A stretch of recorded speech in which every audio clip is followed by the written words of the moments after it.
Coach damage. And then for Kyrou, he missed the pass, and it comes back to center ice. And now Krug right back in the zone to Kyrou. Snaps a shot. Blocked by... Yeah, I definitely heard those. I mean, it's not easy, obviously, but I see where they're coming from, with how my comments sounded. So that's definitely tough. I mean, I love playing here. I love playing in front of the fans. So, yeah. Alongside Alex and T-Bone, I'm BK. That's what it sounded like last night out at Enterprise Center. It was a weird night, Alex. A weird day, frankly, for the St. Louis Blues. Jordan Kyrou makes the comment early in the day. For those of you that haven't seen it yet, not sure how you haven't, but he was asked about, hey, do you have a comment on your relationship with Craig Berube? And he said, no comment. He's not my coach anymore. And they just kind of left it at that. Alex, my reaction to that was very simply what probably all of your reactions were to that. Man, you got to do better. You do. You got to do better. Alex, we've all worked with or for somebody that we didn't like. Wonder who that is. Present. And when you are asked about that individual, He's a great co-host, and he knows what he talks about. Sorry. you've got a canned answer, right? You've got it ready to go. I've had people that I've worked with on a show every single day that I really disliked. And I was asked about them after no longer working with them. Oh, okay. Okay. And I said, really good guy, total pro.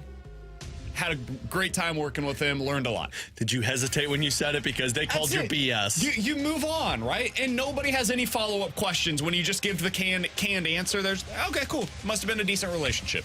Obviously not glowing, but decent relationship. That's all you got to do, man. But in that moment, you saw there's a few things that came out. One, very clearly didn't have a great relationship with Craig Berube. I think we all knew that, and it came out in that comment as well. Two, there's still some immaturity there with Jordan Kyrou. He's 25 years old. I would expect there to be immaturity with Jordan Kyrou. Man, I was 25 years old not all that long ago. T-Bone's not even there yet. Yeah. T-Bone's still younger than that. Things that you learn about yourself, about the world, about the way that your words interact with others after you get to that age, right? Alex, I'm sure this happens to you. It certainly happens to me. There are times when I say something that I don't realize I have just pissed my wife off. Because I didn't mean to. I said something that I didn't think was going to have the intended effect that it ended up having. But because of the way that I said it or the timing of when I said it, whatever, it ended up having a significant impact on somebody else, and I had no idea that it was going to have that impact on them. I think that's what happened yesterday. I don't think Jordan Kyrou had any idea that his comments were going to make that kind of waves. He should have. It was a lack of awareness on his part that he didn't know that it was going to have that kind of effect. And we saw the exact effect that it had when we got out to Enterprise, or when you got out to Enterprise, Alex, last night. The boos rained down on Jordan Kyrou from start to finish.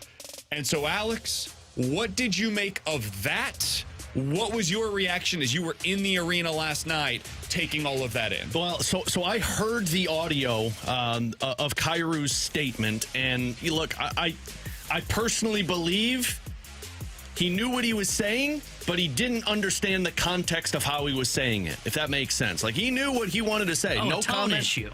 Probably. Well, somebody else. What the Blues could do for him. Well, you get the squirt bottle? This helped BK out a lot. Just use a squirt bottle every once in a while. It felt like it came out to where he's like, no comment, I'm moving on. But the way it was framed for how raw the emotions were for so many Blues fans, it was taken as no comment, bleep that guy, he's gone. Now, I can understand the emotions of Blues fans. Frankly, I was frustrated when I saw the comment. And look, Blues fans weren't just booing Jordan Kyrou. Now, I know this was before the broadcast was taking place, but they played a video of Doug Armstrong, and people booed Doug Armstrong as well. Fans are upset that Craig Berube is gone, but I think more so fans are upset for the lack of discipline and play by the St. Louis Blues team. And one word that Doug Armstrong used and one word that Drew Bannister used a lot last night was accountability. And I asked the question, what does accountability mean?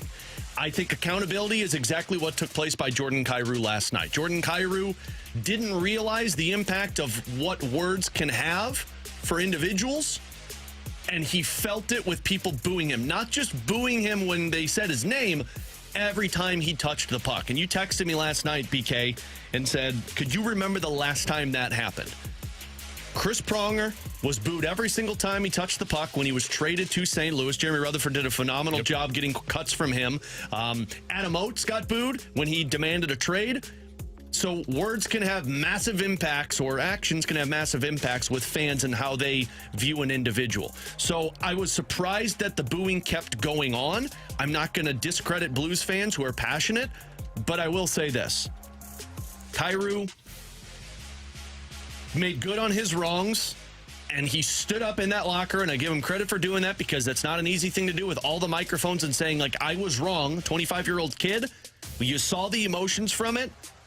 We move past it now as Blues fans. Everybody got their point across. Jordan Kyrou knows now that the jersey is a lot more important than an individual.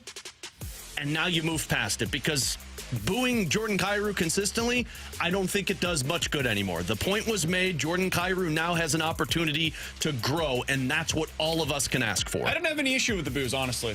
Not at the beginning. I thought it was deserved. I think by the end of the game, when they were still booing him, was when it felt like, correct. Okay. I thought it was over the top, and we'll get into that here in just a second. But at the beginning of the game, during intros, he's going out there as a starter. He's announced. He earned it. He did.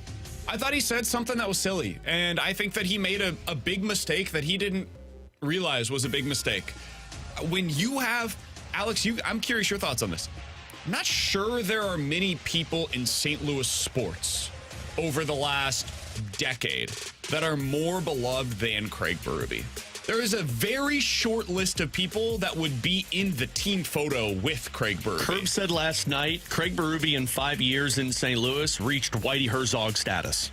And I absolutely agree with him. There's something about his persona, who he is, his mindset, his mentality. He had a connection with Blues fans. But it's not just him, too. It's every single player that played for him that talked about how impactful he was on their career, from Alexander Steen to Jay Bouwmeester all the way down to Robert Thomas when he was a rookie. Hearing the players say that about Craig Berube is why fans got such a close reaction with him. He almost became like a folk hero here in St. Louis because of the way that he got that team turned around, who he is as a person. Like, we hear him every week, heard him every week on the fast lane, and it's just, man, that guy was one of us. He became a Blue despite this being his first real tenure with the St. Louis Blues in any meaningful way. So for all of those reasons and so many more, what Jordan Kyrou said yesterday was stupid. It was immature. It was not thought out.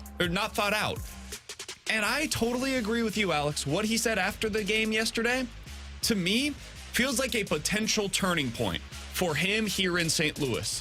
T-Bone, you mentioned this yesterday in our group chat, and I think you hit it exactly on the head.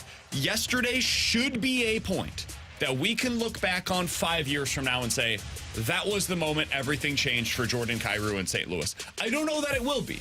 I think sometimes you go into work, you get yelled at by your boss, and then a week later, you're exactly the same person that you were. But that next week, I think we're going to see Jordan Kyrou on his best behavior, right? So I hope that sustains and we start to see some changes within him. I think this could end up being good for Jordan Kyrou. It was a crappy way for it to happen. Sometimes the best learned lessons don't exactly have they don't happen in a way that is fun for anybody that is involved, right? Sometimes you got to lose a bunch of money before you end up becoming better with your money. You've got to break your leg before you realize, hey, I shouldn't do that stupid thing on the swing set when you're 12 years old, right? You have to learn in certain ways. And I think yesterday may have been a learning experience for Jordan Kyrou. With that being said, I can understand Blues fans' frustration of a Jordan Kyrou because this is the accountability part of it. 100%. If you don't learn from this, not so much of what you said, because look, Jordan Kyrou has never put himself in a bad situation like this before. But if you're going to act that way, and then you go on the ice and make those same mistakes that you were trying to correct, that's where the accountability is lost, and that's where Blues fans get back to the frustration. And to the Craig Berube point, they loved him because of the work ethic. They loved him because of that blue-collar mentality, and I think that's why Jordan Kyrou is such a polarizing figure, because he's not that Craig Berube style. They bashed heads against each other. Jordan Kyrou doesn't have to become this hard worker. He doesn't have to become an Alexander Steen for his career to be successful in St. Louis. Jordan Kyrou goes out and scores 2 goals tomorrow night.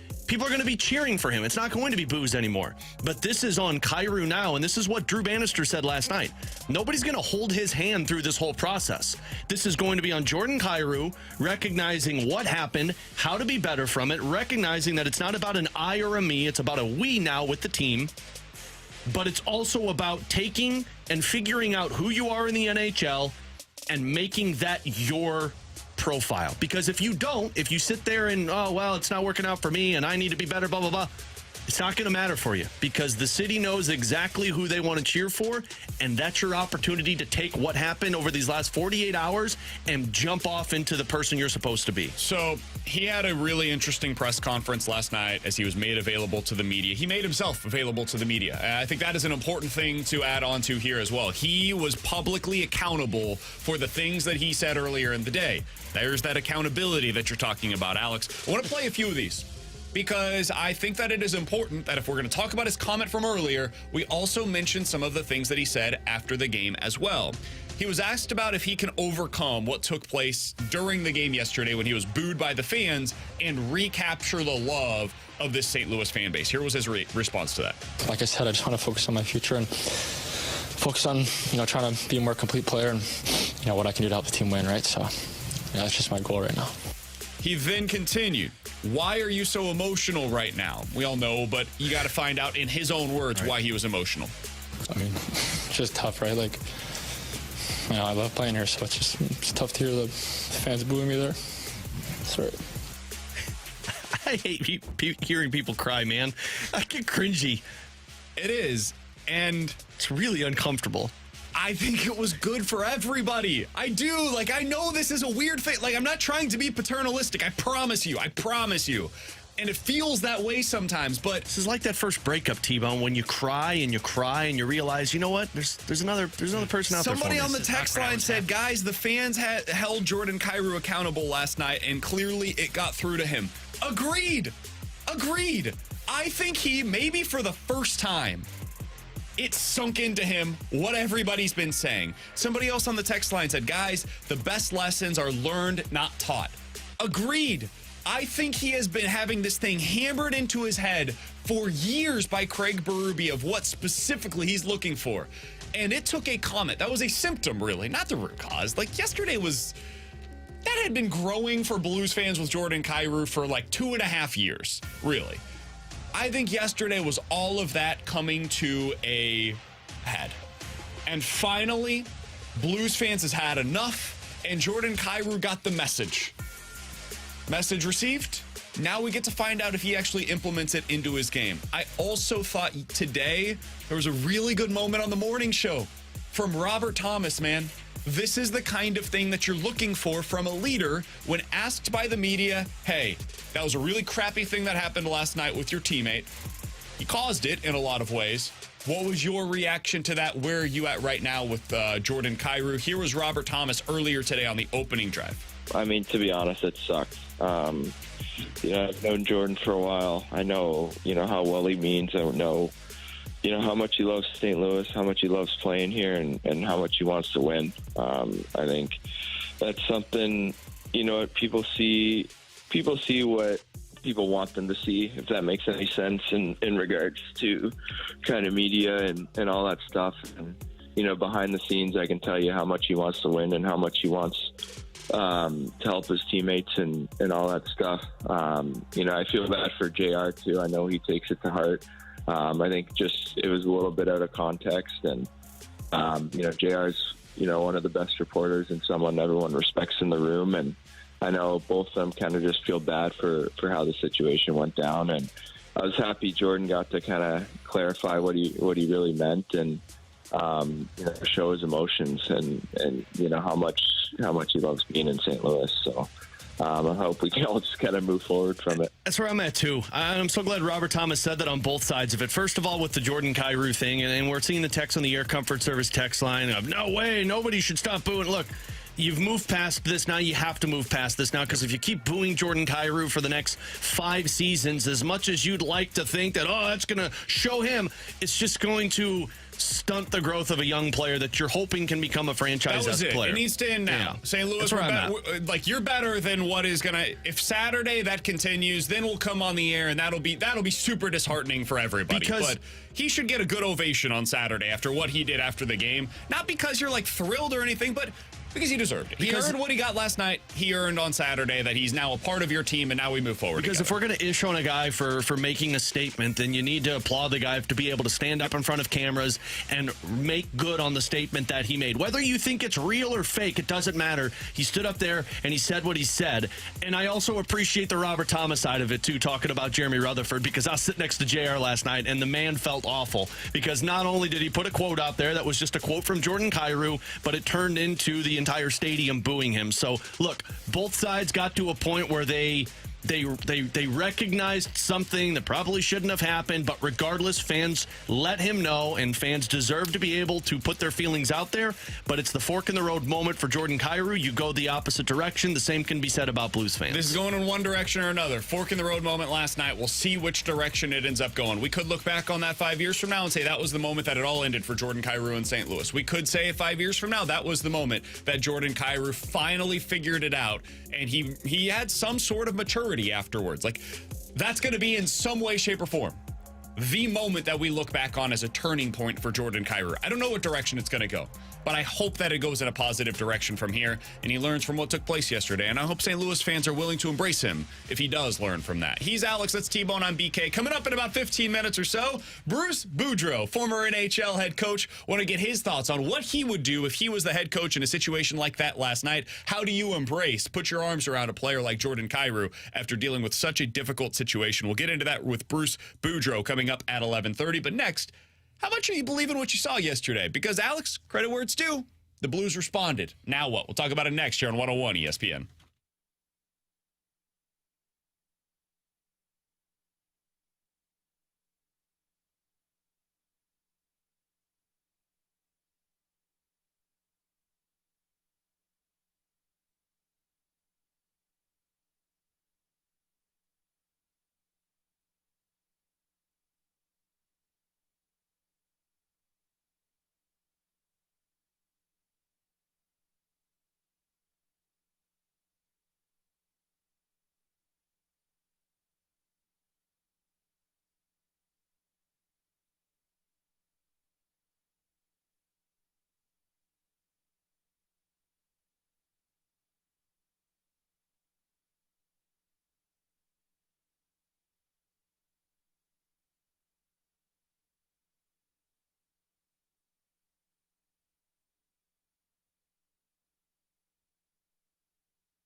Alongside Alex and T-Bone on BK, last thing we said yesterday was, I wonder what the response is going to look like tonight. We all wondered, like, are they going to have it? Because the last two teams that fired their head coaches in season, they both had a significant response. You saw it from Edmonton. You saw it from Minnesota. And it showed up for the first time in that first game post-firing. But it then continued for a little while. Both of those teams have gone on a run since firing their respective head coaches. Is that something that we thought could happen here in St. Louis? Well, at least for one night it did. And Alex, I have no idea how sustainable this is, but last night we saw the response. That first period, whoo, buddy, that might have been the best that I've seen the Blues play in any individual period in terms of their all-around game all season long. They allowed exactly 0 high-danger chances against in the first period. Alex, you know when the last time that happened for the Blues was? 2019. The very first period of the first game of the season. That was a good game. So the first game, first period, up until the first period of yesterday, lost the shootout. There was not a single individual period at 5-on-5 in which the Blues allowed 0 high-danger chances against. And then it happened in their response game. So credit where it is due, they did have a response last night. Are you buying it, though?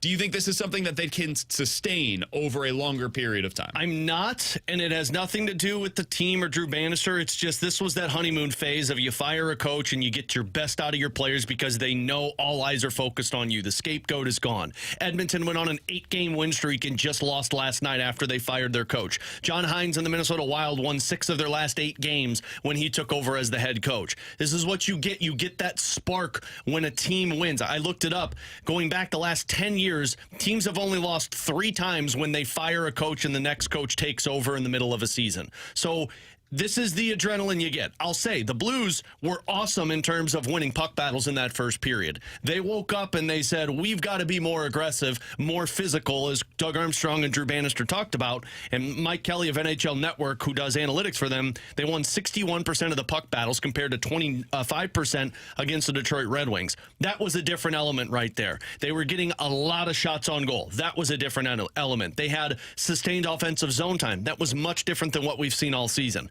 But I don't think this was Drew Bannister took over and he brought I think this was a team that realized their play got a Stanley Cup caliber coach fired and they needed a response and they took advantage of a team that's on the same level as them. I'm not buying it. I think it was one of those where they're going to come out and they're going to play probably for the next 5 games and inspirational hockey because of what you just said. They need to come out and they need to show up, and they really needed to show up last night because of the perfect storm. You've coming first game into where there is no more Craig Berube and there's an interim head coach, and on top of Kyrou getting rained down with booze. They lose that game last night. This is seriously a disaster that is starting to snowball on the Blues. I think they're going to play motivation hockey. I think you're going to see inspired hockey for probably the next 5-10 games. But I just look at the roster, and I just don't know if I can buy in. Army made a comment at the press conference the other day about, I'm something along the lines of, I'm not sure what our record is, but it could be something like this. I think they're like a 500 hockey team. Yeah, and a 500 hockey none team. of the conversation we're having right now is about the record, for what it's worth. No, it's the play. It's about the performance and the way that they play. I think they're still going to play inconsistent hockey because that's what they've shown all year. And I don't think a new head coach can change that from this team. I don't know. I'm curious to find out. I don't know. I think their record is what it is. I think their talent matches what their record is. They're a 500 team. That's who they are. That's what they should be, frankly. I think they were a little fortunate, based on their performance on the ice, to have a record as good as they did earlier this year. They got a guy in between the pipes that put them in the position that they were in. So I think that they were fortunate earlier this year that Binnington was on their side. Now it becomes a question of, can you become the team that you were in the first period more often? Can you avoid those individual periods where you're allowing 2, 3, 4 goals in a 6, 7, 8-minute stretch? If you can, well, you can be a 500 team that we actually enjoy watching. But the 500 team that they were previously was not fun to watch.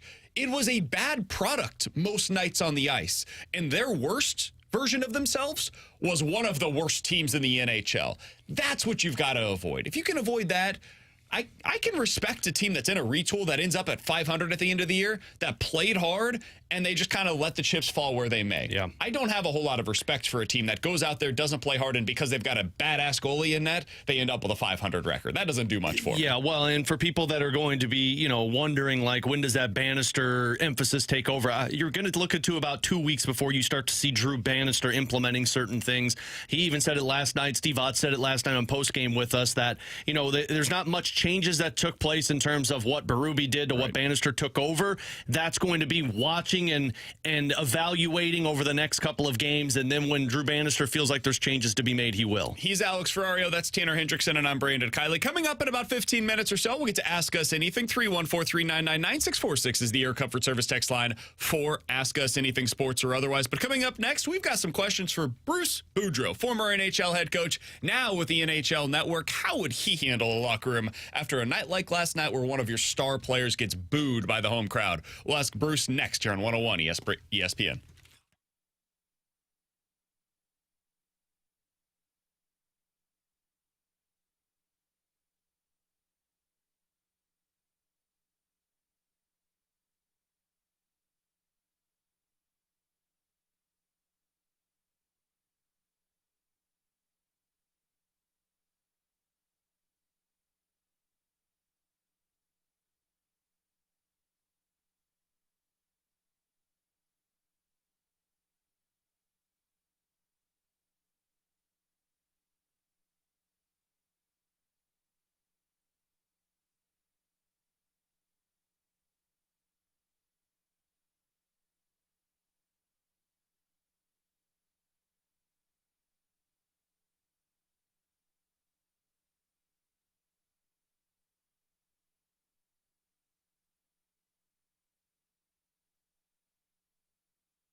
Tanner Hendrickson here with a Sports Center update driven by Johnny Londoff Chevrolet and Johnny Londoff Autoplex. Last night, the St. Louis Blues beat the Ottawa Senators, and they'll be back in action on Saturday when they host the Dallas Stars. We'll have pregame coverage starting at 6 o'clock with Alex Ferrario and Joey Vitale. Then Joey will join Chris Carber for Puck Drop at 7. And news out of the NFL, Brandon Staley has been fired by the LA Chargers. The Sports Center update was driven by Johnny Londoff. Find your road shop 24/7 at londoff.com, londoffautoPlex.com.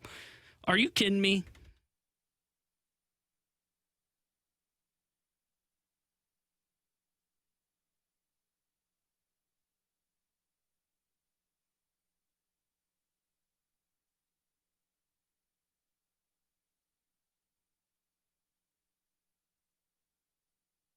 Alongside Alex Ferrario and Tanner Hendrickson, I'm Brandon Kiley. We are very happy to go out to the 101 ESPN hotline to be joined by former NHL head coach, now NHL Network analyst, Bruce Boudreau. He won the Jack Adams Award back in 2007 for the best coach in the NHL. We always appreciate his time here on BK and Ferrario. Bruce, thank you so much for joining us today. Let's start out with the big news here in St. Louis that took place a couple of days ago.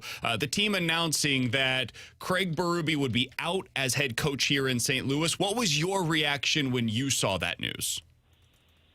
Well, I mean, I always hate it when coaches get fired, and I try to look for reasons. And in this case, I just think that, every coach has a shelf life. And, I mean, he was there 4.5 years, I think. And I think maybe the message was just getting old, and they wanted to, and Doug wanted to try something new. I think Craig will get another job quickly if he wants one, and it doesn't have anything to do whether he's a bad coach or a good coach. I just think probably the message wasn't getting through as well as Doug had anticipated that it would. Bruce, explain this to me, because I am confused by it. It seems like it's a hockey thing in general. And I don't know if it's a modern hockey thing or if this has always been the case, but why is it that this message runs stale? We see in the NFL, you've got coaches that can last 10, 15, 20 years within an individual team. Why is it in the NHL in particular that a message can just seemingly stop resonating with players so quickly? I have no idea. Yeah, or I'd probably still be working. I've lasted 3 places exactly 4.5 years, and I don't know if it's the message might not be getting stale to the players. It might be getting stale to management. Who knows? But in the end, I think NHL teams, bottom line, they expect to go out there and win all the time, and when you're not winning, somebody has to go. And in this case, St. Louis wasn't winning to the way management liked it, and that's why they made the change. I think they think they're better than maybe what they really are, and anticipated or better results.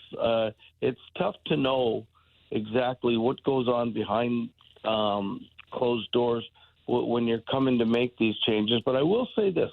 I'm sure that the changes aren't made just, hey, we got to make a change, we're not doing well type thing. There's a lot of thought that goes into it, and I'm sure Doug, this was the last thing that he wanted to do, but he thought, I've always been told that you have to make the tough decisions even though you don't like to make them. And this was a case where I think he didn't want to make the decision, but he thought for the team and the organization he had to. So Bruce, you mentioned that the team just wasn't playing up to the expectations, or they weren't playing winning hockey. You've watched enough of them being a part of the NHL Network analyst crew. Why is it that you feel like this team hasn't been playing up to that level that they expected?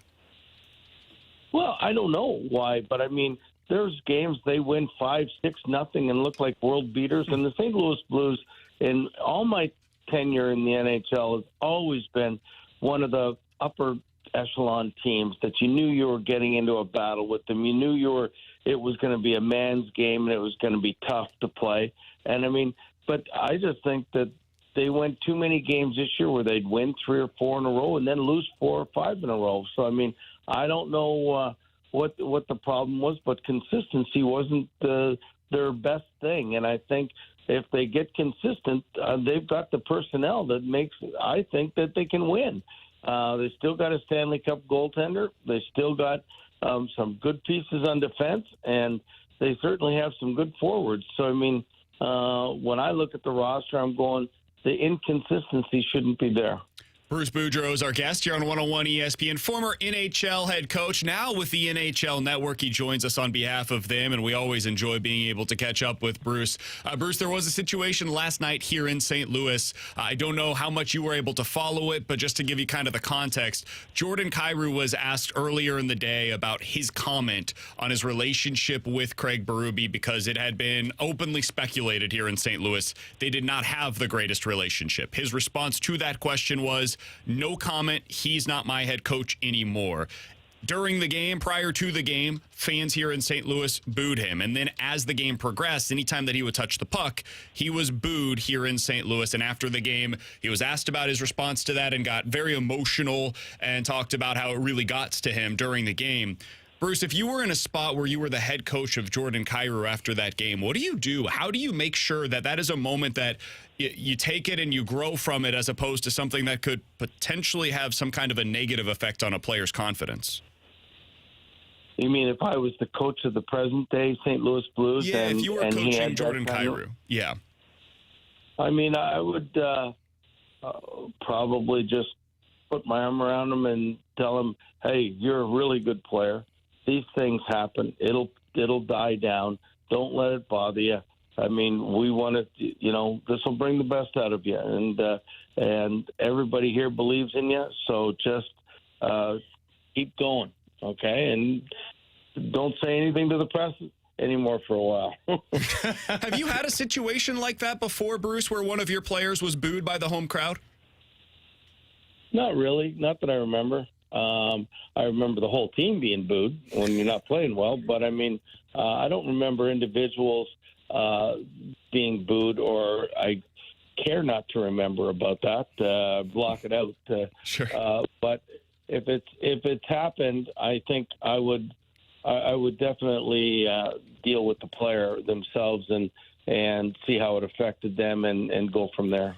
Bruce, obviously you've been around the league plenty. You've seen from, junior players coming into the NHL and jumping right into it, and other guys having to groom and make their way through the American Hockey League, East Coast Hockey League.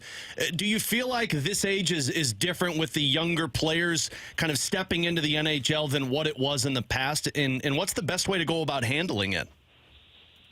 Oh, hockey is definitely different. The way you handle it a generation ago, and when I was playing, even further back, and it's now. I mean, they want the answers. You just can't tell young players what to do. They want to know why. You can tell them that they did something wrong on the bench, and they'll go right to the iPad. And they'll sit there and they'll say, no, I didn't. I didn't do that. It's the right thing to do. And so, I mean, you've got to really, when you're talking to them, A, be right, and B, be able to explain to them why you're doing it. I mean, back in the day, a coach would say something and you did it, you did what was asked of them, without thinking or without even having a talkback session. Nowadays, I think they want to know why I'm doing this, or why am I not on the power play, or why am I not getting enough ice time. So there's a lot. That's the biggest difference with the young players coming up, I find.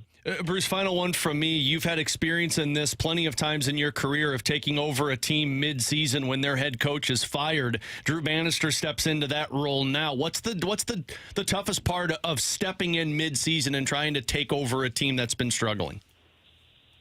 Well, I've been in the exact same position Drew's been in, and my first thought was to just, I'm an interim coach. I'll just, use my personality and go along with what they're doing. And then I changed my mind and said, forget it. I'm just changing everything to the way I do it. And let's see how good it goes. And, you might have a long career behind the St. Louis bench, or you might have a short career, but I would do it my way. And and use my personality. And if it works, great. If it doesn't work, well, I gave it my best shot right there. As an interim coach, Bruce, do you have to prepare for that honeymoon period of the team, having that extra jump in their step because a coach was fired as an interim?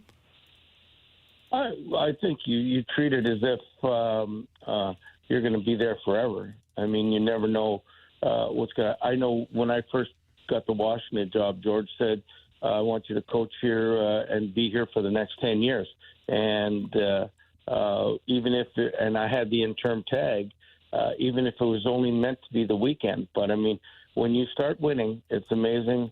And if St. Louis goes on a little bit of a run, he'll keep getting a larger shelf life. And if the players are responding to him, there's no need to go to somebody else. So he should be doing what he does because if he does what other people want him to do, he's still going to potentially get let go. So you may as well do it the way you want to do it and see where it takes. Bruce, I heard your segment with Elliot Friedman on NHL Network earlier this week, and he gave you all the credit for asking the question that you did. So I've got to do the same in my position here in St. Louis out of curiosity and due diligence. Are you interested in getting back into coaching? Is that something that you still have the itch for? Yes, very much so. And, I actually, over the Christmas holidays, I will be coaching a team, but I can't say where or who right now. But I've always thought that I've still got a lot left. I want to get back into it. I hope I'm good enough that somebody takes a chance on me. And one quick follow-up. If you were approached by the Blues, is this a job that you would have interest in? Oh, well, I wouldn't turn down any job from anybody right now. I mean, I'm not vying for the job here, by the way. I haven't phoned anybody, but I want to coach again. I still think I have the hunger and the ability. So if anybody calls, I would listen. Bruce, thanks so much for joining us today. We appreciate your perspective on all of the things that have been taking place here in St. Louis. We wish you nothing but the best. Have a happy holidays, and good luck wherever it is that you're going to be coaching over the holiday season, my friend. All righty. I appreciate it. Thanks so much. Thanks, Bruce. That's Bruce Boudreau joining us here on 101 ESPN. Appreciate his time as always. Former NHL head coach Jack Adams Award winner, and now with the NHL Network. He joined us today on behalf of the NHL Network. I know everybody is going to be like, oh, where's he going to go? Where's he going to go? We know. It's been reported. No, it's not here. But I think it's the juniors hockey tournament for Team Canada. Yeah, that's going to be one of them, absolutely. But I can also wonder if an NHL team that the Blues just played last night might be looking at a head coach that can get some discipline. I don't think that's what he's talking about for what it's worth. No, it's not. He's talking about World Juniors. He's going to be potentially coaching World Juniors. Yeah, that's exactly what he's talking about. I had the same thought, too, though. It was like, I could see Ottawa, too. Being the team that's like, they called him up afterwards. Like, Bruce, are you free? He's going from Team Canada to Ottawa. to another Team Canada. But, yes, he's talking about going to coach. Jeff Merrick reported that, Wednesday, that it sounds like he's going to be the head coach of Team Canada at the World Juniors. So that's what he's talking about. But, look, Bruce Boudreau is a guy that will be back in the NHL at some point. He's coached over 1,000 games. He's made it to the conference final with the Anaheim Ducks. He made it nearly to the conference final with the Washington Capitals. I mean, he's had success everywhere he's been other than Vancouver, and he was in Vancouver for almost exactly a calendar year. He's the type of coach that a team that needs discipline with their roster, that feels like they are a Stanley Cup caliber team, calls up Bruce Boudreau and says, bring us there. Right here. You heard what I said at the end, the Stanley Cup caliber team. Yeah, I did.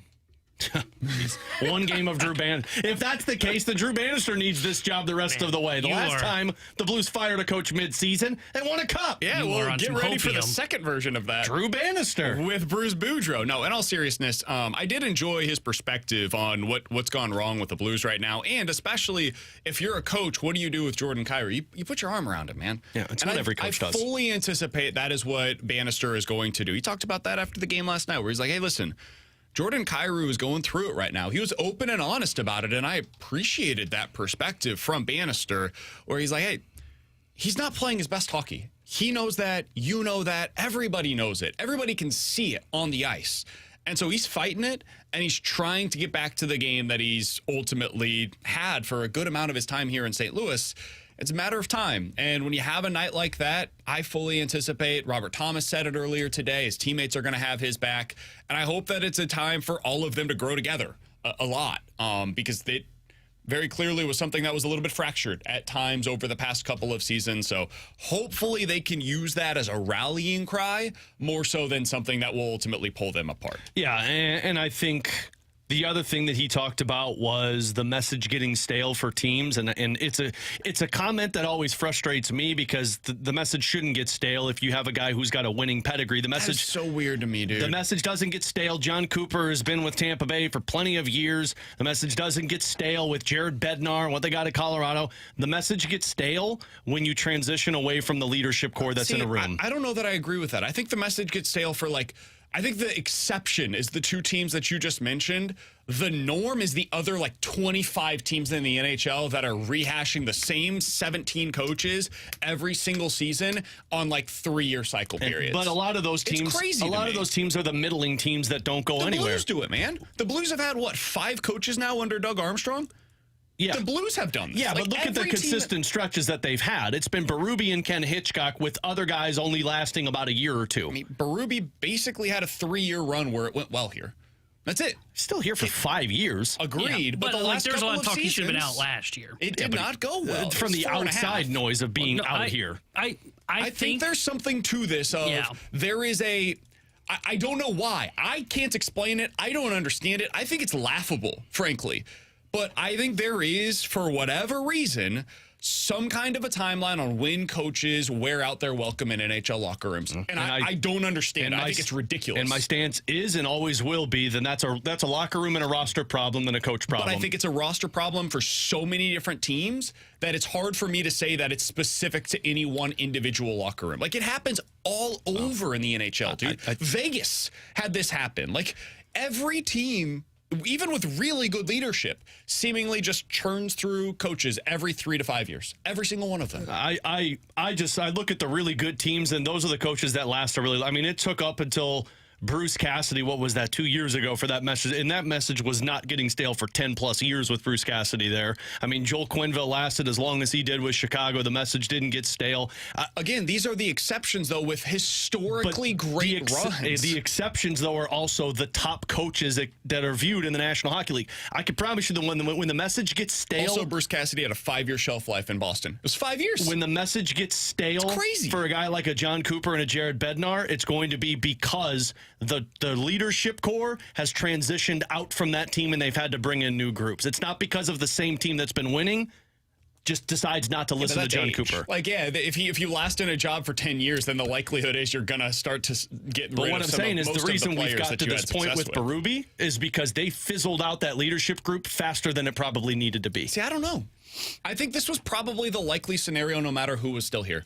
I think that you were going to see this come to an, whether it was today, whether it was a year from now, I think there was very likely going to come a point in time in the foreseeable future where the time for Craig Berube ran out. And I think that's ridiculous. I think it is so stupid the way that the NHL churns through these coaches and that players just tune them out. No longer interested in hearing what you have to say. I'm not playing hard for you any longer. They did it for Ken Hitchcock, dude. Ken Hitchcock, a Hall of Fame head coach, they just flat out stopped playing hard for him. They did multiple occasions. I can't believe it. But they did it for Ken Hitchcock when David Backes was gone. Because that was while he was here, too. No, but Backes was gone in free agency, and the next year, Ken Hitchcock lost the room. But the year prior, there was already talk of this team tuning out Ken Hitchcock. The year prior, they got to the conference final. I understand. And I'm telling you, there was talk about them tuning out Ken Hitchcock. I'm telling you that there wasn't, though. Okay. When Backes left, that's when it happened. Okay. It was building because why else do you bring in Mike Yeo prior to that season? Because you knew that the message was starting to get stale. And, I know that it was Hitchcock was going to retire. Guys, he didn't retire. He went to Edmonton not too long after that. It was the message getting stale. We got to have somebody ready to take over. And that's why they brought Mike Yeo on. It is crazy to me how these teams just chew them up and spit them out.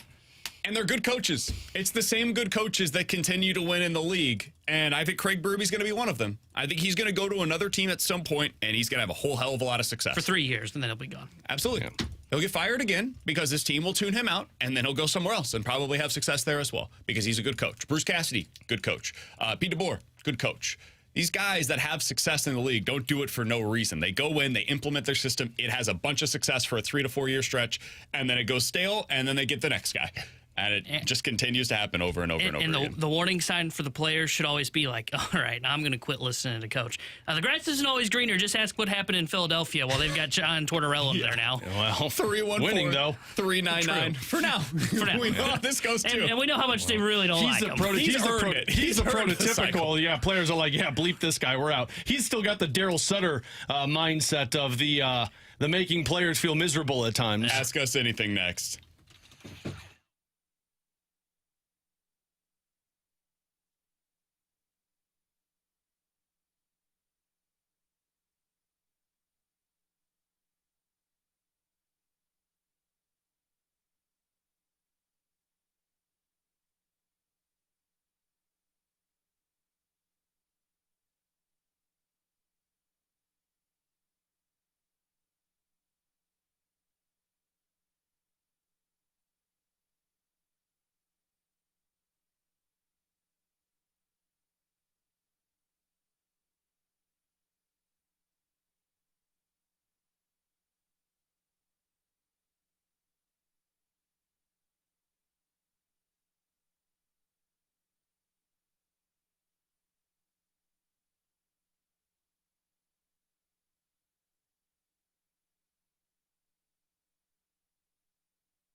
Alongside Alex and T-Bone on BK, 314-399-9646 is the Air Comfort Service text line for Ask Us Anything. Let's start with this because it is a bit of news. Mark Feinsand of MLB.com is reporting Yuki Matsui, a 5-time NPB All-Star left-handed reliever, visited the Cardinals on Thursday. He is 28 years old. He has 236 career saves and a 2.4 ERA over in the NPB. According to Feinsand, he's considered to be one of the better free agent bullpen options. Guys, let's start with this question. What do you think of Yuki Matsui as an option for the Cardinals coming out of the pen? Lefty, 5'8", $165. Do we really need another lefty? It's T-Bone size. Tinier than T-Bone. Are you 5'8"? Yeah, I am 5'8". Are you buck 75? On a good day? Like What I haven't eaten for 24 hours. If I was fasting, yes. I mean, fine, but like, do you need another lefty? And maybe he's great and it doesn't matter, righty, lefty, he's got the swing and miss stuff, but Who's the good lefty that you are like certain of what they're going to give you next year? None of them, but I'm not certain this guy gives you anything this year. Really? Oh, I feel pretty good about it. I mean, Yeah, you've had success in the past with this, absolutely. So I can't deny that. But I feel like now they're projecting these guys pretty well. 5'8", $165. You comfortable with that? I mean, Yamamoto's like 5'9", and people are giving him $300 million. So yeah, I feel pretty good about it for a guy that I'm going to give $5 million to, maybe $7 million. Better than the other options out there, that's for sure. Yeah. If that's the range that you're looking at for, and I don't know, I have no idea what his market's going to be. This is so going to be a 5-year deal, and I'm going to go, what the? If that's the market that you're looking at here, I'm fine with it. Get him in here, put him in that range with like JoJo, see what works. I think it potentially frees you up to have one of Zach Thompson or Matthew Liberatore in the minors this year, and that might be their thinking. Is, hey, now one of those two guys is our 6th starter, and that makes us feel better about the depth of the rotation going into 2024. Yeah. That'd be my biggest thought on it. I'm the one part that to me is like this is the least surprising Cardinals news that I would expect on December 15th. But I mean, he's interesting. He's got swing and miss stuff, at least over in the MPB or in the Japanese league, excuse me. I'm fine with it. Bring him in. He should be one of 2 bullpen additions that are high leverage arms potentially. But I'm kind of with Alex. Like, I get it. Like, who do you trust from the left side? Man, they got a ton of left-handed options. Like, let's go get some righties that got some swing and miss. Because the righties that I trust right now. What if they do both? What if this is one of 2 that's fine. options? Then I'm happy, okay? But, you know, I'm a little skeptical about the Cardinals and what they're doing the rest of the offseason. Show me the baby. Don't tell me you're pregnant. What? Don't tell me about the labor. You were close, man. You were right there. Same thing. Yeah, why not? And to me, like, this Cardinals move, I don't know. It's an interesting move of what they're trying to do and bringing him in and hopefully throwing him into the back end there. But again, I just think that they have left-handed options. I would be more in on bringing in a right-handed arm. So I'm a little surprised. And I thought there was a quote from Mo not that long ago about him saying they didn't need a left-hander, and here they are. I think what they're doing is they're going to bring in 2 relievers. And also, it's worth noting they have not signed him.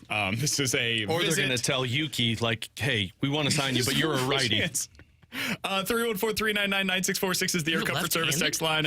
From the 636, guys, who of the 3 of you is the best pickleball player? And would any of you be able to take on Brooke? I would nominate T-Bone, and I think it would be an interesting contest. I think Brooke would beat him, but it'd be close. I don't like pickleball, so I suck. I'll put my money on T-Bone, though. Thanks, man. Mm-hmm. And that's a friend. You know, that's a friend that's going to have confidence in you. I'll back my guy. I'll put money on him.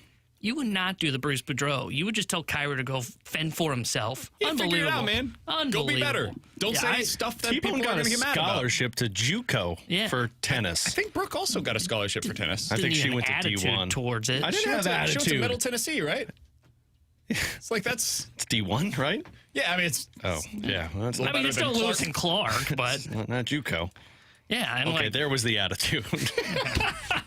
He's Alex. That's I changed my bet, actually. Hey, speaking of pickleball, Jordan Kyrou and 101 ESPN. I think, from what I understand, I'm pretty sure Brooke is also going to be there. But this Sunday, definitely Chris Kerber at the new Chicken and Pickle in St. Charles. It's their first pickleball tournament ever. It's an ugly sweater tournament. You can check them out from 11 to 1. That is when Chris Kerber will be there out at Chicken and Pickle Sunday in St. Charles. Get more information at 101ESPN.com. ESPN.com. Hey, coming up in about 10 minutes or so, we'll talk to Mike Rupp, former NHL forward. Want to ask him what he thought of the Blues fans booing Jordan Kyrou last night. Also, the decision to fire Craig Berube. I don't think he thought it was a great decision, considering what I heard from him yesterday on NHL Network. So we'll get into that coming up here in just a little bit. But next, the Cardinals certainly learned a lesson from their 2023 season, Alex.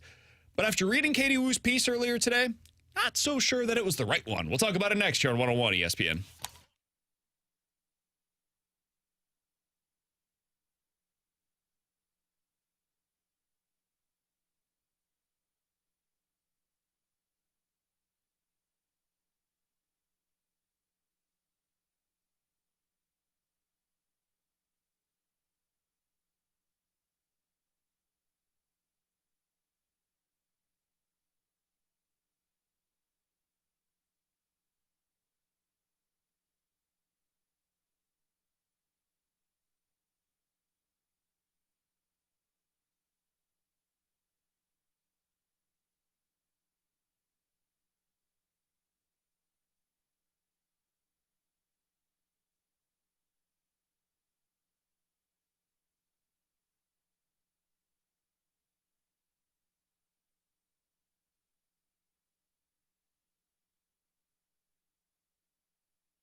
Alongside Alex and T-Bone on BK, you got BK and Ferrario here on 101 ESPN. Coming up here in just a little bit, we'll be joined by Mike Rupp, former NHL forward. He's going to join the show. He was on NHL Network yesterday and basically said, yeah, I don't know what the Blues expected. They're not a very good roster. I don't know why you're firing a good coach. So we'll get into that with him coming up here in just a little bit. But, Alex, there was a really good piece on The Athletic earlier today from Cardinals insider for The Athletic and 101 ESPN, our friend Katie Wu. And she was able to speak exclusively with John Mozeliak about the process that led them to Sonny Gray. And I think there's a lot in here, Alex, and people should go and read the full piece over on The Athletic. But a few of the takeaways that I had, maybe the most important one, was the timing of it all. John Mozeliak makes it clear in discussing this with Katie Wu that their first priority was figuring out the innings at the back end of the rotation. And then they could decide, okay, what do we do at the front end after that? And that was almost like, timing be damned, if we end up missing out on people, so be it, but we got to get these innings in here first. And when I read that, I thought to myself, man, they are really freaking lucky that Sonny Gray was willing to wait for them. Because if Sonny Gray had signed, I don't know where they were going to turn their attention to. And I think there were a lot more options for the back end of their rotation than there were at the front end of their rotation, given what the money is that they were clearly willing to spend this offseason. So I think the lesson that they learned from the 2023 season was, man, innings are super important from your rotation. And that's a fair lesson to be learned. I just think they applied it to the offseason in a way that was very risky, and they got lucky as hell that the guy that they wanted also wanted to be here. Well, and I mean, I'm looking at all of the guys who are free agents still on Major League Baseball, and I'm looking at a ton of guys that you could have gotten innings for the amount of money you paid Lance Lynn and Kyle Gibson. Michael Wacha today signed with the Royals on a 2-year deal worth $32 million, where year 2 was a player option. Yeah. Like, I mean, you could have paid money to Jordan Montgomery to provide those innings for you that you threw at both Gibson and Lance Lynn. So I mean, that's a little bit of a different market. He's going to get way more than either of those guys. I get it, but you're getting innings and you're getting elite stuff compared to what 2 guys are going to provide you innings and probably be 4s and 5s. But you operated it just a weird way in terms of, you needed innings and you needed to be able to get through a season, but you really needed some top stuff at the beginning of your rotation so that you could. Frankly, he did what Mo said. They built for the regular season and not for October. And then he acts like that when they get to the trade deadline, well, we'll make a move to go for the postseason. But then they won't because, well, the price was too high. So it shouldn't surprise us that they did this because this is what the president of baseball operations said. Seeing this comment reminded me of why I'm always so skeptical about the Cardinals in the offseason. Because though, sure, they got the top guy that they needed, and they still need another, but they clearly don't think that. They did this completely wrong. They did. This is like building a playground set for your kids. They go down the slide once, they play on it, and then you realize, oh, crap, we forgot an important screw. Thank God it didn't collapse on us.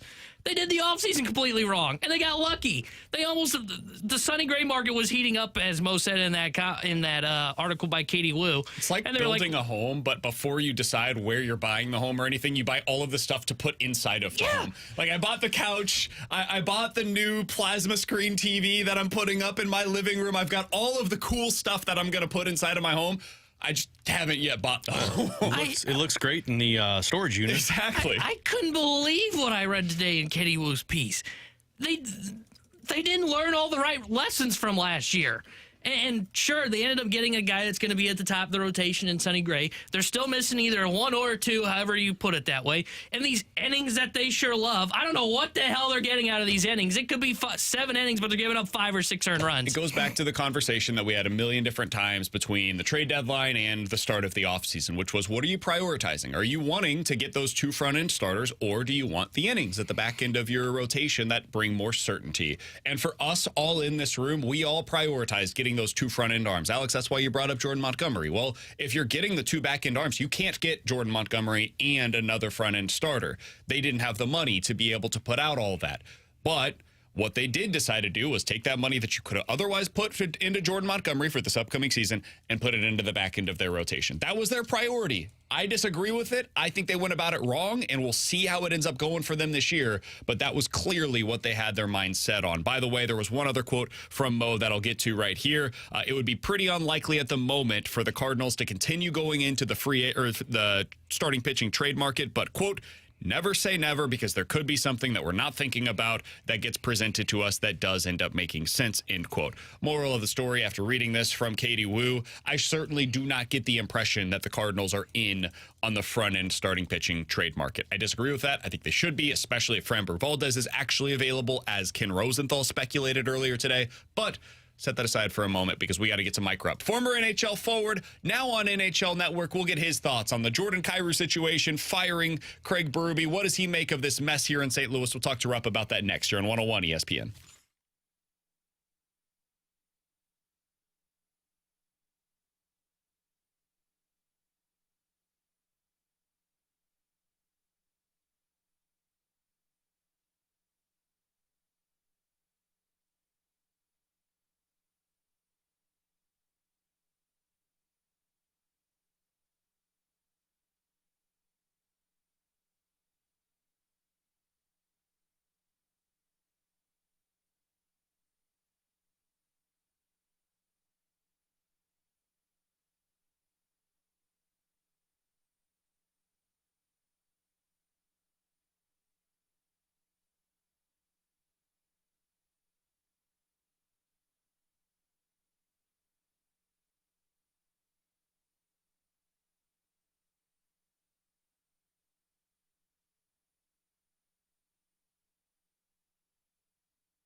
Alongside Alex and T-Bone, I'm BK. Happy to go out to the 101 ESPN hotline to be joined by our second NHL Network guest of the day. He's Mike Rupp, former NHL forward, and now an analyst over at NHL Network. Saw him last night breaking down the Blues' decision to fire Craig Berube. Mike, we always appreciate the time, man. Thank you so much for hopping on with us today. I know that some of this is you rehashing what you said last night, but out of curiosity for our local audience here in St. Louis, what did you think of the decision for the Blues to fire Craig Berube?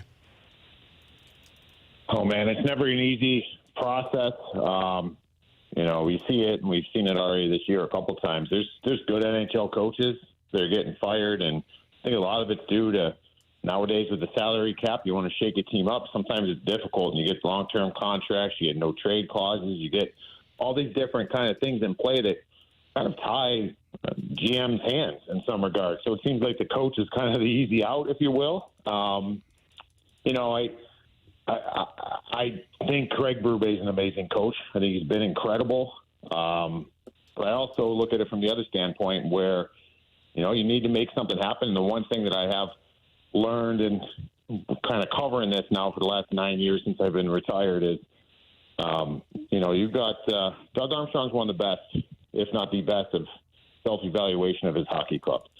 And does that mean, getting rid of Craig Berube is going to be the best move and, it's going to automatically turn things? No, but, he came out and said it. Like he wanted to have some things put in place and kind of build this back up, and he wasn't seeing things happening. So, I understand it from that standpoint. It's a tough decision, especially for what Chief has done there. Again, I don't envy the position that he's in, but, I also look at it and don't think the expectations of this team, they're kind of what I thought they'd be, right? Like, I don't think it's a overly well-built and put-together team. I think what they've had since they won the Cup in 19 was, all right, now how do we kind of keep this thing going? Even at that time, they were kind of revered to be an old team, and they're trying to change on the fly there. They have the Kyrou Thomas contracts. It's a new youth movement, and they've lost a lot of leadership over the last couple seasons. So I think they're in this transition time where they're trying to do it on the fly. But,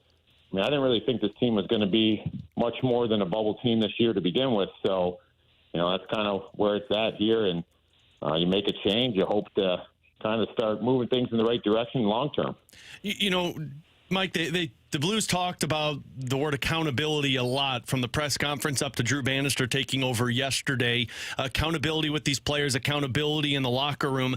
From a veteran's perspective, a lot of people are focused in on Jordan Kyrou and Robert Thomas, being the age guys that are taking over for this new team. And Craig Berube was the casualty for those two guys, trying to get them going with their game. How does a veteran handle that in the locker room after Berube's let go? I just think it's important to, you talk about team evaluation, have self-evaluation too. You have a team that I think it's important for the veterans to be like, in this moment, the one thing it does is it moves somebody out of the crosshairs. Like, there's nobody else in between the GM and you now. It's the players are the next up. All right, and you got to see some responses here. You got to see guys kind of, doing the right things and being accountable. And I always felt like, whether I've had coaches that have been fired that I love, I've had coaches fired that I really didn't like at all. But at the end of the day, whether it's even the ones I don't like, you kind of feel a little responsible. You feel bad. It's someone, it almost feels like they're taking the fall, but it's, you gotta look yourself in the mirror. I think that's so important. It's a cliche thing we hear all the time in sports. And, man, if you're not going to look in the mirror and make yourself be better every day coming to the rink, nothing's going to get fixed. It's just kind of that next thing that's going to be taken down, and you don't want it to be you. Mike, we talked to your colleague at NHL Network, Bruce Boudreau, about this a little bit earlier today. I'm curious your perspective on it, because it does seem like in the NHL, maybe more so than in any other sport, these coaches almost come in with the acknowledgement that, hey, I've got like a 3 to 5 year run here, and then I'm going to get fired, because that's what happens to every coach, even the best ones. You look at, for example, Boudreau. It's 3 different stints, as he mentioned to us, 4.5 years.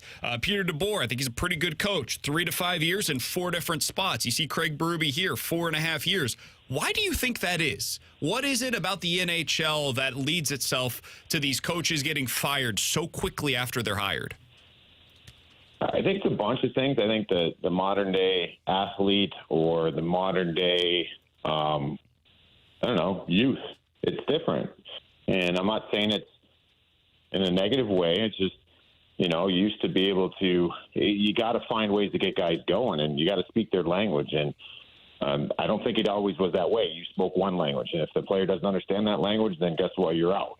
And we talked about those things. It's hard moving some contracts and players, and it's not always in the right interest of the team. So I think you got to learn and kind of evolve in the way you communicate to different guys, because just like dealing with raising kids, some respond differently, and you got to try to connect, and it's so important. I think a lot of coaches have kind of said that, and nowadays it seems like it's less about the X's and O's and more about connecting with the players, right? And, you see some in the league that are able to do it and stay for a long time. And it's not insinuating the ones that get fired can't do it. And I'm not saying that at all. It's just, I think it's more complicated now. It's sitting there, and, you want to play a certain way, but then there's also, the way the game has kind of been now, it's like used to have kind of roles on a team. And from a player standpoint, like my job is X, Y, and Z, and yours is A, B, and C. All right, I'm going to make sure I'm doing mine, and you make sure you do yours. And now I think that there's the way that players are brought up, and kind of by the time they get to the NHL, I'm not sure they know what their role is and what their career is going to look like and what their bread and butter is going to be. So they're all striving for the same thing. So as a coach, all right, you're playing third line or fourth line. Like, if your mentality is I got to go out there and score goals, and the coach's mentality is, hey, I got to get you to understand that that's not your job right now. Your job are these things. It's been wishy-washy, and I think it's very tough. And you got to have a special player to understand. You got to earn the trust of your coach. You can name so many different careers. It's not about production when you come in. If you're not a star player, it's not about production. It's about earning the trust to get more minutes. You get more minutes, production will come. And I see players like that all the time that come in, all right, I'm not going to be on the top two lines. What can I do here to get more minutes? I can't just go in there and be like, Coach, I want more minutes. That's part of it. But I got to go out there and be like, all right, I'm going to make sure that I'm blocking shots. I'm going to try to put myself on the line more than anybody else on this team and make that my thing. Or maybe it's, just being good defensively or taking faceoffs or being on the PK.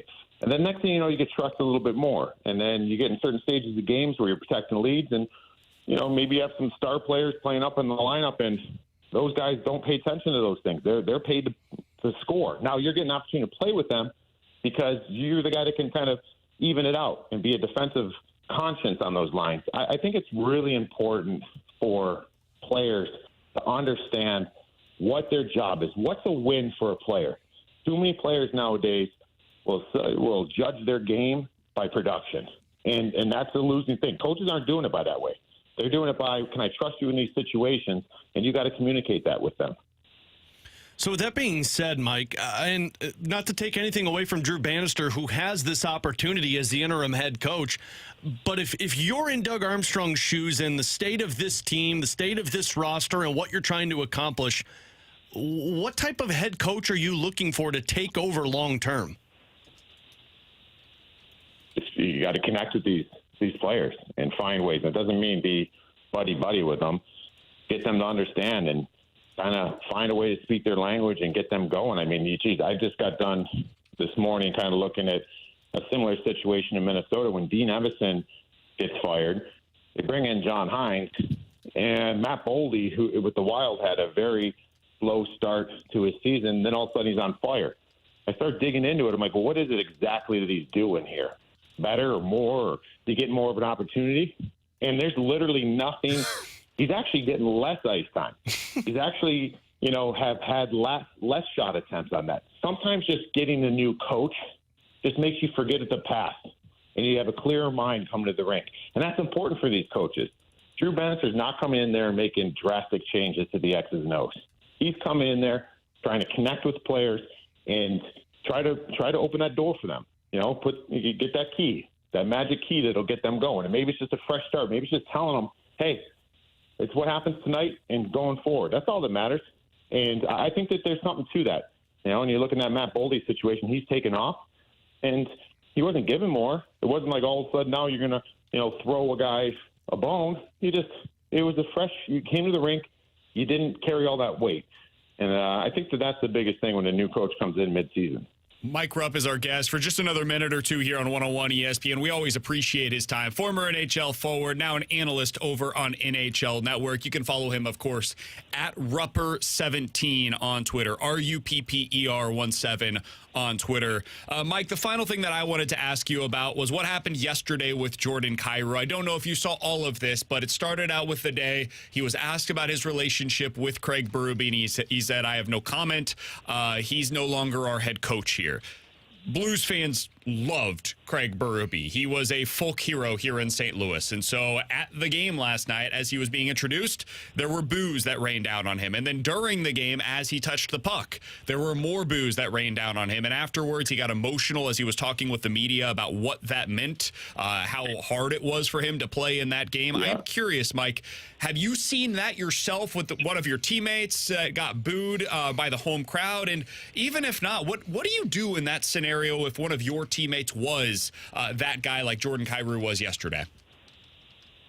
Yeah, I mean, you let your teammate know you're there. You know, hey, it's all good. We're going to move forward here. We got your back and whatever. But I also think that, you know, I was actually wrapping up the NHL Now show on NHL Network from 4 to 6. And that's when that kind of news came down of Jordan Kyrou's kind of his comments. And then I saw the post game that you're talking about. So I don't want to bury on him because, you know, the post game he kind of addressed it, but that's all part of it. That accountability you're talking about, and I've been in his position. I was a young player. I mean, I wasn't as skilled as Jordan Kyrou, but I had a coach in Pat Burns in New Jersey. We won a cup together, and I was his whipping boy, man. Like, he gave it to me, and I didn't realize till I got more mature that what it was, that he had a belief in me and he was trying to get more out of me. But from Jordan Kyrou, when I saw those comments, I'm thinking to myself, are you serious? You got 64 million reasons to be appreciative of Craig Berube, or at least not kick dirt on him when he's down, right? And so I think this is a true kind of he's at an impasse here as far as where his career is going to go. And what I mean by that is he's got talent, man. He's going to be a skilled player. He's going to play in this league. But do you want to be a star? Do you want to be a star? You got to take accountability here. That wasn't doing it. We'll see where it goes from here. Craig Berube didn't deserve that, and I don't care what happened in the room. You know, I don't care what kind of relationship you had. You could have just said something else, and that's part of the process. And a lot of people say, well, he's a 25-year-old kid. Hey, I know a lot of players have, you know, families at 25. Like, that's not an excuse. Sometimes you live in this masked world when you're a professional athlete and you're not in reality. And maybe this will give him a little bit of a reality check. And I don't want to bury on him. I want to see how he responds. Yep. Because now all my eyes are on him. I'll tell you what, I came home last night. The one game on the docket I watched was the St. Louis Blues. Yep. I had my eyes all over 25. What kind of response are you going to have here? And I like the kid. I think he's a talent. We'll see how high his career can go is how he manages this. You know, we said earlier today, we think this is a fork in the road moment for him. And depending on how he responds is how he's going to be remembered here in St. Louis because of that contract, because of the comments, everything. And nobody can help him through that, Mike. And Bannister said it last night. You can't hold this kid's hand through it. He's going to have to figure this out himself. Yeah, I mean, he's not 18. He's not 19. Like, you're a young man.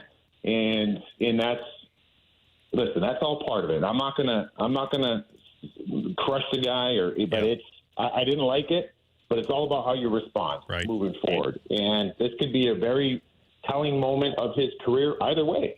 You know, sometimes you got to sit there, and it's not everybody else's fault. It's not everybody else's fault. And also, you know, I've had I mentioned Pat Burns. He gave me my first chance in the NHL. You know, I got my actual NHL contract because of the way he used me. You know, we won a Stanley Cup together. You know, Jordan Kyrou had 8 times 8.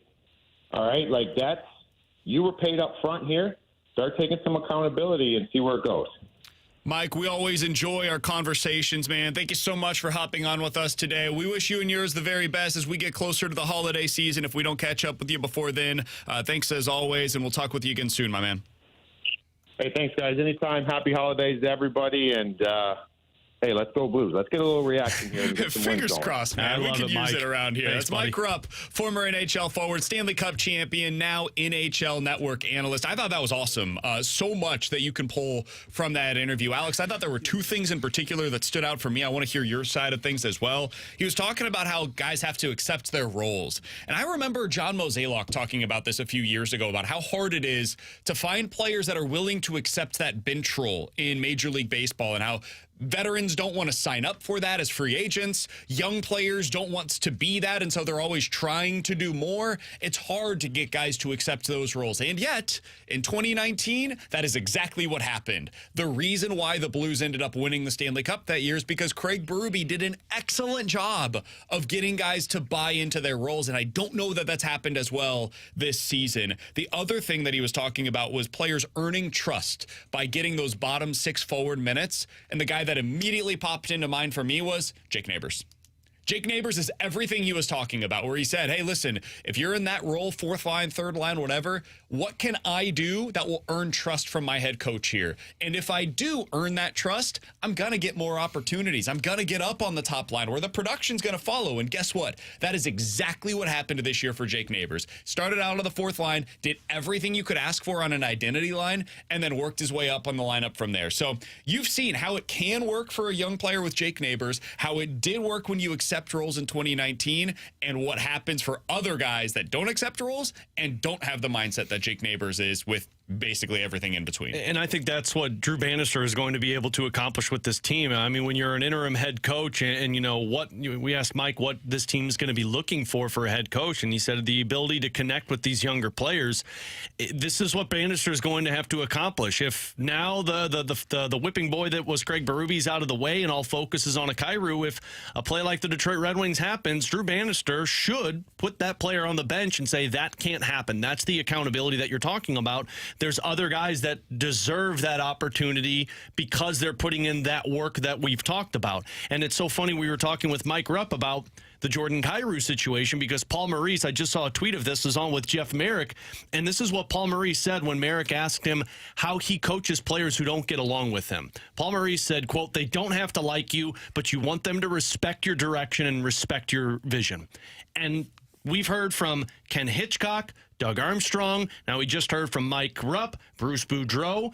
The reason that coaches work in today's age with younger players is you've got to find out how to make sure that player you're talking to knows what the full picture is of you're trying to accomplish. Yep. Because before it was go out there and forecheck hard, and players like, cool, because I don't want to go everything back. That moves. I don't want to go back to the minors. I don't want to have to go ride the bus and eat cardboard pizza, as Joe Vitale likes to talk about, compared to the nice steak dinners that I get at the NHL level. But now players realize that you need me because I provide the offense and the talent, and it's, well, explain to me why I need to do that. Why do I need to back check a forward and cover him in my own zone when I'm getting paid to score goals?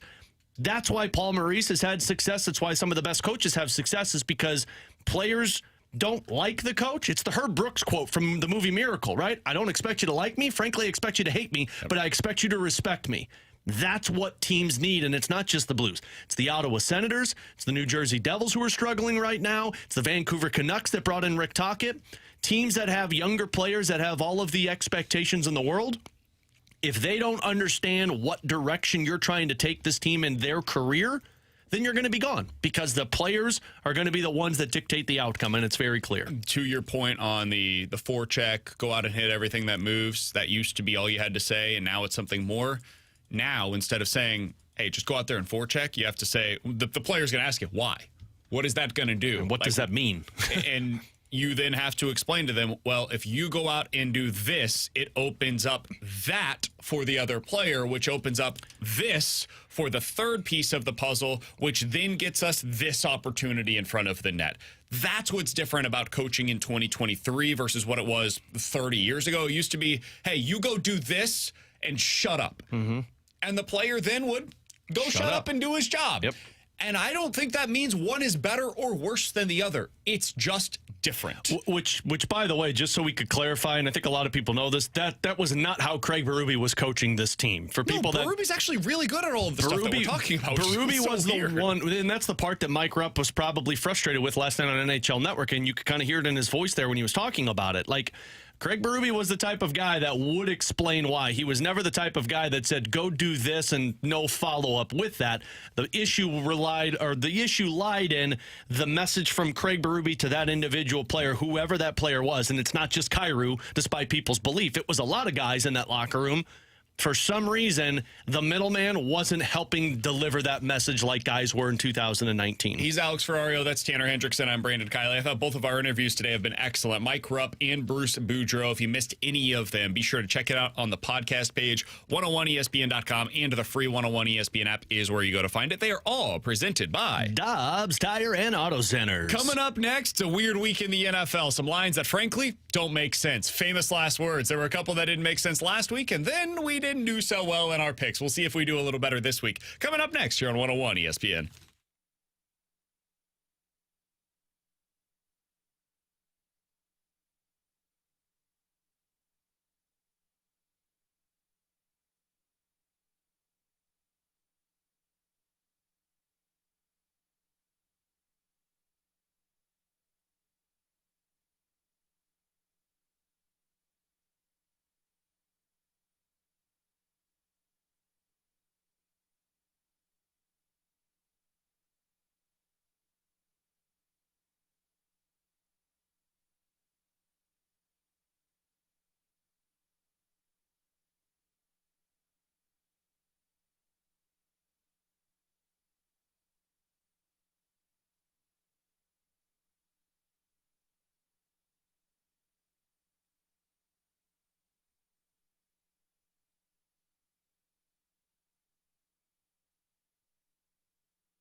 Terry Henderson here with a Sports Center update driven by Johnny Londoff Chevrolet and Johnny Londoff Autoplex. Blues beat the Senators last night 4-2, and they'll be back in action tomorrow night when they host the Dallas Stars. We'll have pregame coverage starting at 6 o'clock with Alex Ferrario and Joey Vitale. Then Joey joins Chris Garber for Puck Drop at 7. And the big news out of the NFL today, Brandon Staley has been fired as the LA Chargers head coach. The Sports Center update was driven by Johnny Londoff. Find your road shop 24/7 at londoff.com, londoffAutoplex.com.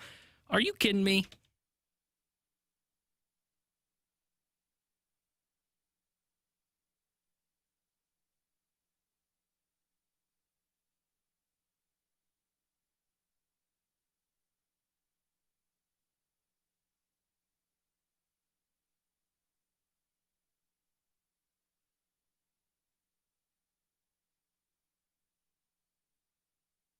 Alongside Alex and T-Bone on BK, you got BK and Ferrario here on 101 ESPN. Weird week in the NFL. I was looking through the lines yesterday and thinking to myself, all right, what do I want to take? What do I want to take? What do I want to take? Ooh, there's some in here that do not look like they make a whole lot of sense, which means, of course, we're going to get all of these wrong. You're betting on the Avocado for Mexico Bowl. Avocado from Mexico.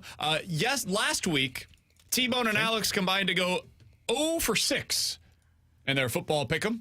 What? I went 2-1, so I'm up to 4 points over the first 2 weeks of this month. T-Bone and Alex are both tied, bringing up the rear with 3 points so far. We have 2 weeks remaining in the month of December, so let the chips fall where they may, my friends. So let's get into this. If you're new to our segment, the way this works, we each pick 3 games. It's on a scale of 1 to 3, very simple. It's all NFL this week, I would assume. Just games that are played before Monday when we get back on the air, only against the spread, no props, no totals, nothing like that. Very simple game. We'll see how we do over the weekend. My first selection going into the weekend, ladies and gentlemen, is going to be one that I would imagine T-Bone is not going to love, because I'm picking his boys. The LA Rams are at home against the Washington Commanders. The Rams are a 6.5-point favorite in this one. Guys, I think the Rams might put up 50 against the Commanders. And I think we may see with Washington what we just saw today with Brandon Staley. I think they're done, man. Super done. And I think Ron Rivera very well may be fired by the end of the weekend, and you'll see Eric Bieniemy getting his first crack as an interim head coach. Give me the Rams minus a 6.5. I don't think the Commanders can keep up. T-Bone? Oh, we want to go to me? All right. Well, my 1-point play, I'm falling for the Italian stallion Tommy DeVito. Oh, God. That's right. The Illini quarterback, the franchise-altering quarterback for the New York Giants. They're playing well. They're taking on the Saints this week, and they're a 5.5-point underdog. Dude, I have no trust in the New Orleans Saints. Honestly, anybody in that division. Tommy DeVito's playing really well. I'm going to buy it. Give me the Giants plus 5.5 against the Saints. I don't know if they win the game outright, but I think it's going to be close. I like the Giants plus 5.5 against New Orleans. All right, as usual, I'm staying in the NFL. First game for me is I'm taking the road team, Tampa Bay Buccaneers, plus 3.5. I think Tampa, although they're at the top of their division, still has the Atlanta Falcons on their tail. And frankly, I think the Green Bay Packers stink. Green Bay can act like they're fighting for a playoff spot, but they're really not, because they're a bad team, probably just as good as Minnesota. I think Baker Mayfield and that offense is going to wipe the floor with Green Bay, even on the road. So plus 3.5, I'll take those odds. All right, my next one up here is sticking in that exact same division. I don't get this line. It doesn't make sense to me. Oh, boy. The Carolina Panthers are one of the worst football teams I've seen assembled in the NFL in recent years. Bryce Young looks completely unprepared to play NFL football, and even if he was prepared, boys, his offense, whether that's the line, the receivers, the running back, the coordinator, it all looks completely broken around him. So, why is it that the Falcons are only a 3-point favorite on the road? Doesn't make a whole lot of sense to me, so I'll go ahead and take it. I'm going to take the Falcons minus the 3 points going on the road, quote unquote, to Carolina, where they're going to beat the ever-living hell out of the Panthers. Give me the Falcons minus 3. I don't trust Atlanta enough to even buy them on 3 points against Carolina. I took them last week and I lost. My 2-point play. I learned last week, boys. I did. Give me Jake Browning and the Bengals minus 3 against the Vikings. I think the Vikings are done. The Dobbs experience ended pretty quickly. They can't get things figured out offensively, and the Bengals have a decent defense still. So I think Cincinnati's going to win that game. Minus 3. Love that line. Give me the Bengals against the Vikings. All right. 2-point play. Another road dog favorite. I'm taking Baltimore minus 3.5. Ooh, I like that one. I'm sorry, minus 3 I have it at. Jacksonville, another team. I mean, Trevor Lawrence might not be healthy still. Who freaking knows? But one thing I do know is Baltimore's defense is legit, and I think they're going to cause havoc on Trevor Lawrence. And then on top of it, I'm not sure the Jacksonville defense can find a way to stop Lamar Jackson. So -3 for the Ravens. That's my 2-point play. All right. My next one up, boys. I'm between a couple here because I like a couple of these lines a lot. This is where you're supposed to take the game, not debate it. Okay. Yep, okay. This is the one you That's why it's called absolutely pick 'em. love. I will give you my answer, and it will be very direct. The San Francisco 49ers are just the best team in the NFL. They're a 12-point favorite on the road at the Arizona Cardinals. The Cardinals are really bad. Give me the 49ers minus the 12 points. That is on DraftKings. It's a sportsbook app. I like the 49ers. I think the Cardinals are bad. I think the 49ers are definitively our only great team in the NFL. Give me the 49ers. That's my 3-point play. Arizona stinks. Kyler Murray will short circuit when this defense starts getting after him. And I agree. They're playing the best football right now, and they look like the best team now that they're healthy again. Brock Purdy's playing well, putting himself in the MVP conversation. I love this line. -12. It could have been -17. I probably would have taken it. So I like 49ers. I'm taking the actual best team in the NFC, and that's the Dallas Cowboys plus 1.5. I've got +2 if you want it. I'll take it. Fine by me. I think Dallas is going to win this game. As much as I like Buffalo and think Buffalo has been playing better, Donnie, if you're listening, I apologize. I still love you, buddy. But Dak Prescott and that offense have proven to be the best offense, I think, right there with San Francisco.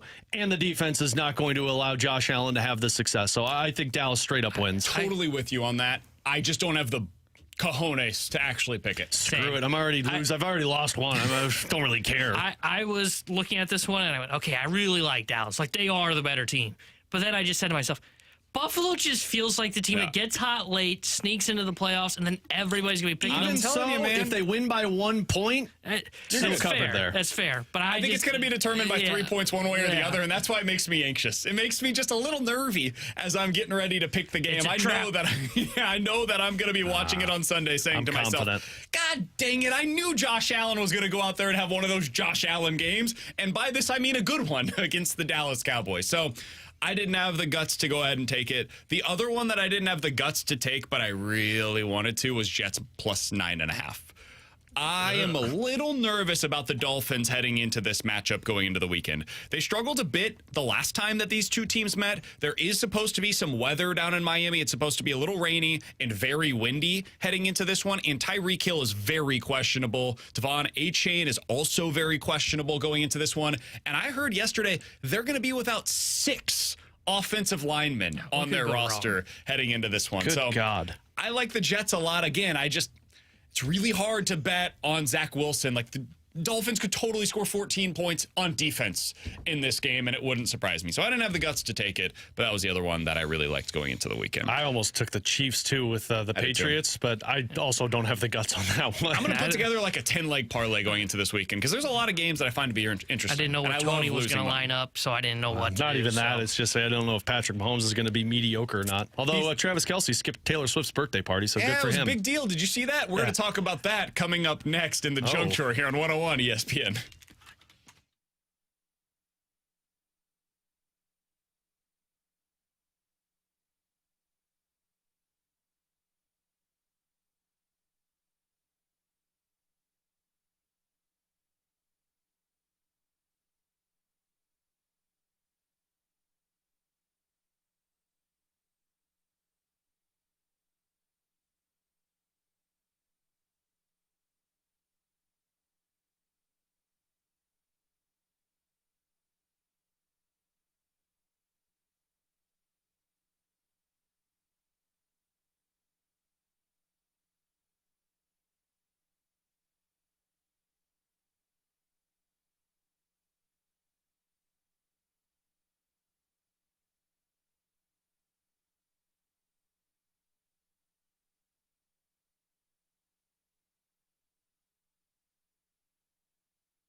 Alongside Alex and T-Bone on BK, coming up here just a little bit, it's now on Jordan Kyrou to earn his way back into your good graces. And I think yesterday could have been the start of that. We'll get into that coming up here in just a minute. But Alex, I think it's been interesting to see the Swifties and how they have learned about football on the fly. Tanner's learned a lot since she and Travis started dating. And yesterday Four was downs. Did you know that the offsides latest is a thing? example. If Kelsey's teammate doesn't. Man, I'm done with that conversation. Oh, I'm so not. Travis Kelce, according to Entertainment Tonight, was, quote, noticeably absent, end quote, at Taylor Swift's 34th birthday celebration in New York City. Wow. But No questions yet, please. for good reason. Oh, what was the reason? A source told Entertainment Tonight that he, quote, His job! remains committed to playing his best and doing his best on and off of the field. The team practices are, quote, crucial, mandatory to attend, and something he, quote, takes very seriously. Oh, wow. Well, that's good. They continue. So it is no surprise that he stayed in Kansas City ahead of this weekend's game, end quote. Alex, you have a question. Yes, how are you noticeably absent? Aren't you just absent? Like, do you walk around and say, Travis Kelce's not here! Travis Kelce is not here, ladies and gentlemen! Have you seen the response by Swifties to her new boyfriend being a football player? That is how you become noticeably absent. He is not here! I just want everybody to know that Taylor Swift does not have Kelce here! I can't believe Hope it that this wasn't. became a story. Well, all the Swift... I can. Genuinely, it is surprising to people. All the that Swifties- Travis Kelce, who plays a football game on Sunday and has practice during the week, was not able to take a red eye out to New York. Oh, please. To hang out with Swifties have got a private jet his to take boo. them. Yeah, seriously. Taylor Swift. Yeah, okay. I'm disappointed in I'd break up with him if I'm T Swift. No, I'll shame Taylor Swift right No, here. You no. got the money to get a private jet to pick Travis Yeah, he up didn't from wanna his go. practice. Well, if that's the case, then they should break up and we should have a that's new what I'm album. saying. The new album should be called Broncos Birthday wishes. because it's the other team in the It's AFC going to be West. called Tony. No, Tony. Kadarius. Yeah, it's going to be KT. Kadarius. Should I? What? They're going to have, there's definitely going to be a song on the next album that somehow references Called Kadarius Offsides? Toney. That is 100% He going to was happen. offsides in the game, but I was offsides in my heart. You got to keep workshopping that. I Yeah. don't think you're quite there yet. Judd, by Kadarius. the You way, had the right idea. Judd, who No. works up at our sister station in Minnesota, Yeah. took this very seriously and said, did he? sports don't care about your birthday, your holiday, your Wow. anniversary, or when kids are born. In season, the team takes precedent except for very few occasions. Get the hell out of it. First of all, a team always cares about the birth of a baby. Are you kidding me? If you don't, you're heartless. Birthdays, I'd agree with. Nobody Arenado was cares. back in one day. That's all I'm saying. So Travis Kelce probably should have gone up there for the birthday. Yeah, Coming up come next, on. it is now on Jordan blame Taylor. Kyrou to earn his way back into the good graces of you as a fan. And I think yesterday might have been the start of that. We'll explain next here on 101 ESPN.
So I think this is a true kind of he's at an impasse here as far as where his career is going to go. And what I mean by that is he's got talent, man. He's going to be a skilled player.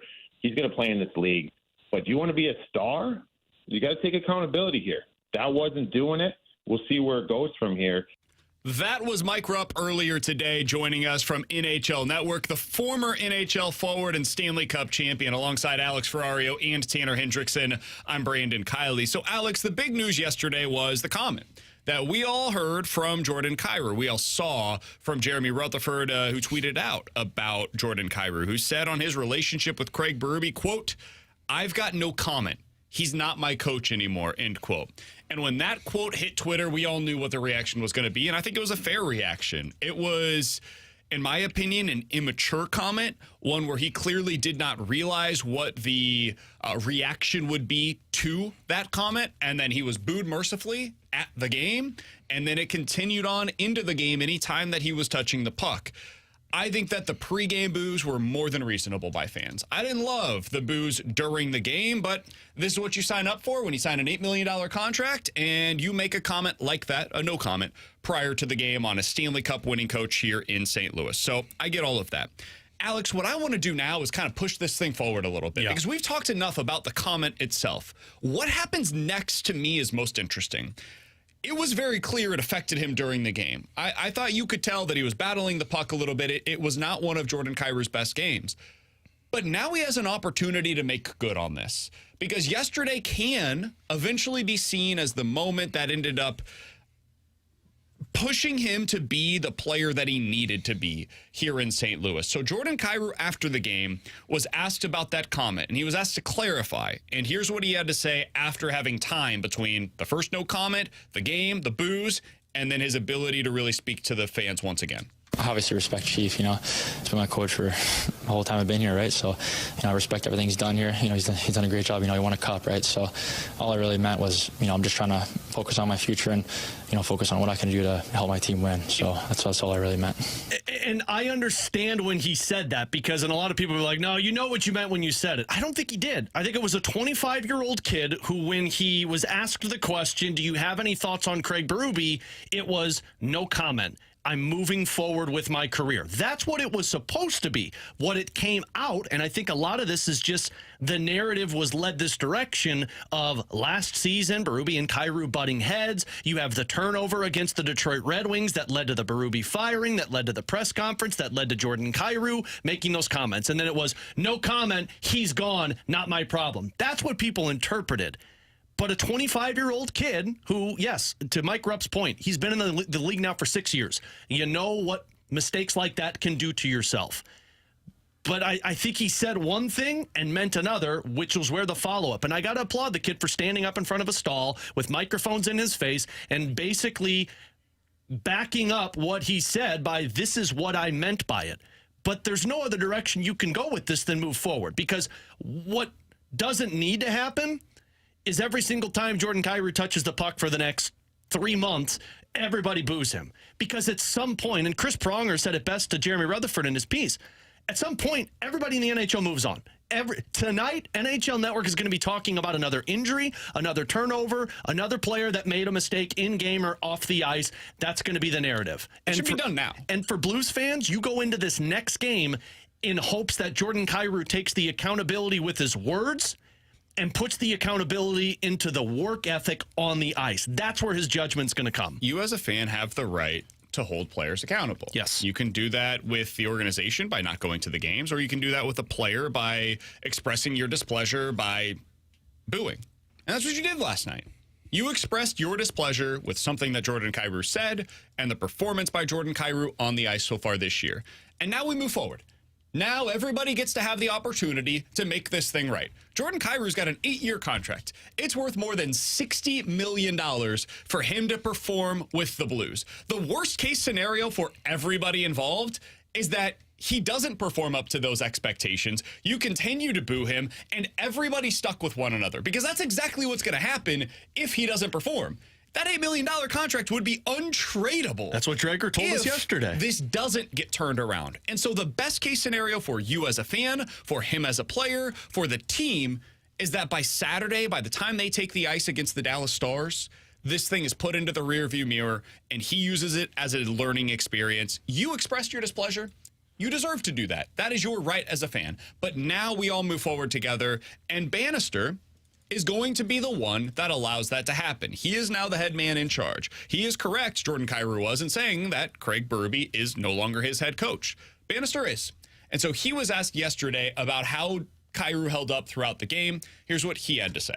I think anybody that played sports or professional sports for that matter has gone through a stretch in sports where they're fighting the game a little bit and they're searching for answers. And that's what he's doing right now. He's searching for answers, and Jordan's got to work his way through it, and myself, the rest of the team, they're here to support him. And this is where Drew Bannister comes into play. And as much as people are still upset about Craig Berube being gone, at some point, we as Blues fans need to say what Jordan Binnington said Wednesday after the firing and then Thursday prior to the game. Look, it stinks. We had him here and we loved him here, but we've got to move on. The focus now is on this team moving forward. And frankly, a Drew Bannister might be the best thing for Jordan Kyrou in terms of taking that step forward. Kyrou is used to Drew Bannister. He knows how to play for Drew Bannister. He did so 2 separate times in the American Hockey League. And I personally think Drew Bannister is going to be the guy that puts Jordan Kyrou into the accountability space, where he says, look, he said it postgame. This isn't about Jordan Kyrou, this is about the team. But we can't hold his hand through this. He's got to figure out what type of player he wants to be, how much success he's going to have in this league, and how he wants to play this game. And we can't tell him what to do. We can't force him what to do. The accountability is on Jordan Kyrou to figure out and move forward. And frankly, that's what Mike Rupp was talking about. That's what Bruce Boudreau was talking about. You've got to make sure you have the connection with the player so that the player can trust you moving forward. The ball is in Kyrou's court now. It is on Kyrou to take that step. This is the moment that 5 years from today, we look back on and say Kyrou learned from that moment right there, from the comment, from the fans booing him, to then take his game to the next level. And I don't mean just putting up like 40, 45 goals. I mean all around. Showing the effort every night, being out there, having that competitive nature every night, going out there and taking an offensive step as well, and then also being the guy that is now viewed as the face of the franchise and is no longer going to become the enemy of the Blues fans. Now he can bond with Blues fans, say, you know what, I learned my lesson. I'm with you guys. Here I go. I'm taking the ice every night with that competitive nature, that competitive fire that you love from Craig Berube, and I'm going to be that guy, and I'm going to show you I'm worth every penny that I got in this 8-year contract extension. And BK, Blues fans are very intelligent about their athletes. Like, they know the style of hockey that they want to see, and I know people will push back and say, well, Kyrou can't be that. No, Kyrou can't be that. It may not be the way you want it to be, but Jordan Kyrou is going to have to play into the mold that Blues fans expect, and that's very responsible play on one side of the ice while creating the offense on the other. And let's be honest, Jordan Kyrou did that this season. He took massive steps from last year's Jordan Kyrou to this year's Jordan Kyrou. Some of that is credit to Craig Berube and what he did with this team. A lot of it is a credit to Jordan Kyrou for putting the work in the offseason. But now, as Tebow mentioned, you've got to put it on the ice and go a long stretch with it. Different players, different personalities, different seasons, different eras of Blues hockey. But we saw this with Vladimir Tarasenko. He wasn't exactly a guy that was beloved for his attention to detail and his hard forechecking, right, and his ability to play a full 200-foot game. But man, look at the guy that is one of the most beloved players of the last 15 years here in St. Louis. It's Vladimir Tarasenko. So if he can become that, it's still possible for Jordan Kyrou to be that guy here in St. Louis, but it requires him to perform better. And frankly, I'm with you guys. Yes, he does need to be better 200-foot style. It's about the goals.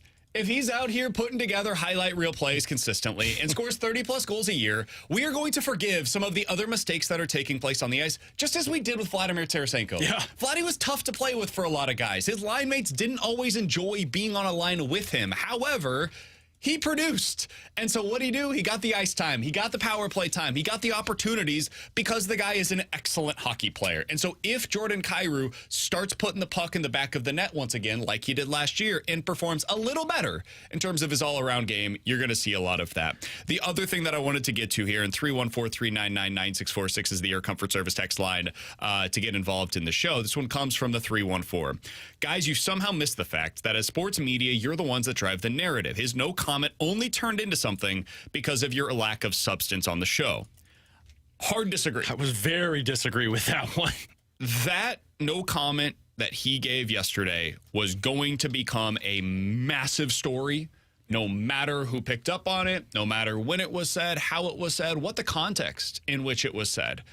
Jordan Kyrou gave a no comment when asked about his relationship with one of the most popular sports individuals, coach, executive, player, otherwise. And when you do that, this is going to be the reaction from a fan base that loved Craig Berube. So, yeah, that was going to become a national, international storyline no matter what. Especially when multiple players spoke about Craig Berube prior to Jordan Kyrou. That's the part that really hurt him, and that's not the media swaying it. It's you heard Braden Shen's comments, you heard Jordan Binnington's comments. Frankly, you heard Jake Neighbors' comments morning skate that the Blues put out there saying it sucks to see Craig Berube go. He was impactful in my career, but we're moving forward. And then you got the Jordan Kyrou comments, and that's the part that I will hard disagree with because Blues fans saw that tweet from Jeremy Rutherford and made up their mind of how they heard it in their heads, because I did the same thing. I mean, also, I think it was fair to do. Absolutely. And I'm not discrediting Blues fans. Like, you have the emotional tie to a team. But when I read it, correct me if I'm wrong, BK, the first thing I did was, yeah, no comment. He's not my coach anymore. You said it with that tone. It's like a text message when you send to your girlfriend, right? Like, oh, what did you mean by this? No, there was no tone behind it. It was words. It could have meant, no comment. He's not my coach anymore. And that's what he kind of made up at the end of the, not made up, but he made right at the post-game press conference. You could believe it. You can say it's fake, whatever you want to do, but he didn't have to do that. And he went out there and he made good on what he said. He was accountable. Yeah. We've been asking for accountability from this team all year long. And one of the very few opportunities to actually hold yourself accountable, Jordan Kyrou did it. So I'll give him credit for that. And now it becomes a question of what comes next. T-Bone mentioned this to us earlier today. He's absolutely right. Yesterday should be viewed 5 years from now as the moment that changed Jordan Kyrou's relationship with St. Louis. Yep. And he gets to decide from here what that means. Does Jordan Kyrou go down as a villain in St. Louis, which is what can be the case if things don't get corrected, or does he go down as a guy that had a bad moment and had a weird 6 months or so here in St. Louis, and then he held himself accountable, like we saw yesterday. He decided, I'm going to change some things, and he goes out there and makes himself into a better person, better player on and off the ice. He has an opportunity to do that. And that's not me saying he's got, like, issues off of the ice. He's young. He said something that I think he probably regrets, and said something that got him into hot water with the St. Louis Blues fans, and it should have. And now we all get to turn our attention to Saturday's game between the Blues and the Stars, and hopefully he is somebody that goes out there and puts up a hat trick. From the 636, for everybody. Light the lamp, and all you're going to hear is cheers. Exactly. You score a goal, there's not going to be booing taking place. You're going to score the goal. I mentioned Bannister. I'm very curious to see what his impact is going to be on this team. And Alex, I thought there was one thing in particular that he said yesterday that caught my attention on a change that he is likely to make. And I wonder what this means for the Blues moving forward. We'll get into that coming up next here on 101 ESPN.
Starts with me in practice. That's it. Like it's very simple and direct. I expect teams in practice to practice with pace.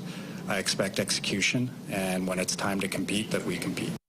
Alongside Alex and T-Bone on BK, that was Drew Bannister yesterday, the new head coach of the St. Louis Blues, talking about what the practices are going to look like under him as the head coach. Alex, there was already a report that came out yesterday that it was a longer morning skate than what you're typically used to under Craig Berube. Normally, those were around 20 minutes, a lot of them optional, by the way. This one was like 45 minutes of a morning skate under Drew Bannister. And Alex, I want to be very clear up front. None of what I'm about to say is a shot against Craig Berube or a statement that he was the wrong coach or a bad coach. I've made my thoughts known on that. I think it was wrong to fire him. I don't think he was the problem. However, I do think sometimes change can lead to something that is good. And I do wonder, and this would be totally reasonable, if Craig Berube was more of a player-friendly coach towards the veterans, why giving optional skates, having shorter practices, having shorter morning skates. And all of that is so they're fresh during the games. This would make sense. He was an NHL player. He knows what the grind is like in an NHL season. It's tough. It's hard. The travel sucks. All of these different things take place. Bannister, meanwhile, seems like he's the kind of guy that's going to kind of shilty in this regard. I'm going to clean up the fundamentals. There may be some philosophical differences. We'll see. But no, I'm going to make sure that if we lose, we don't lose because of our own mistakes. We lose because the other team was better.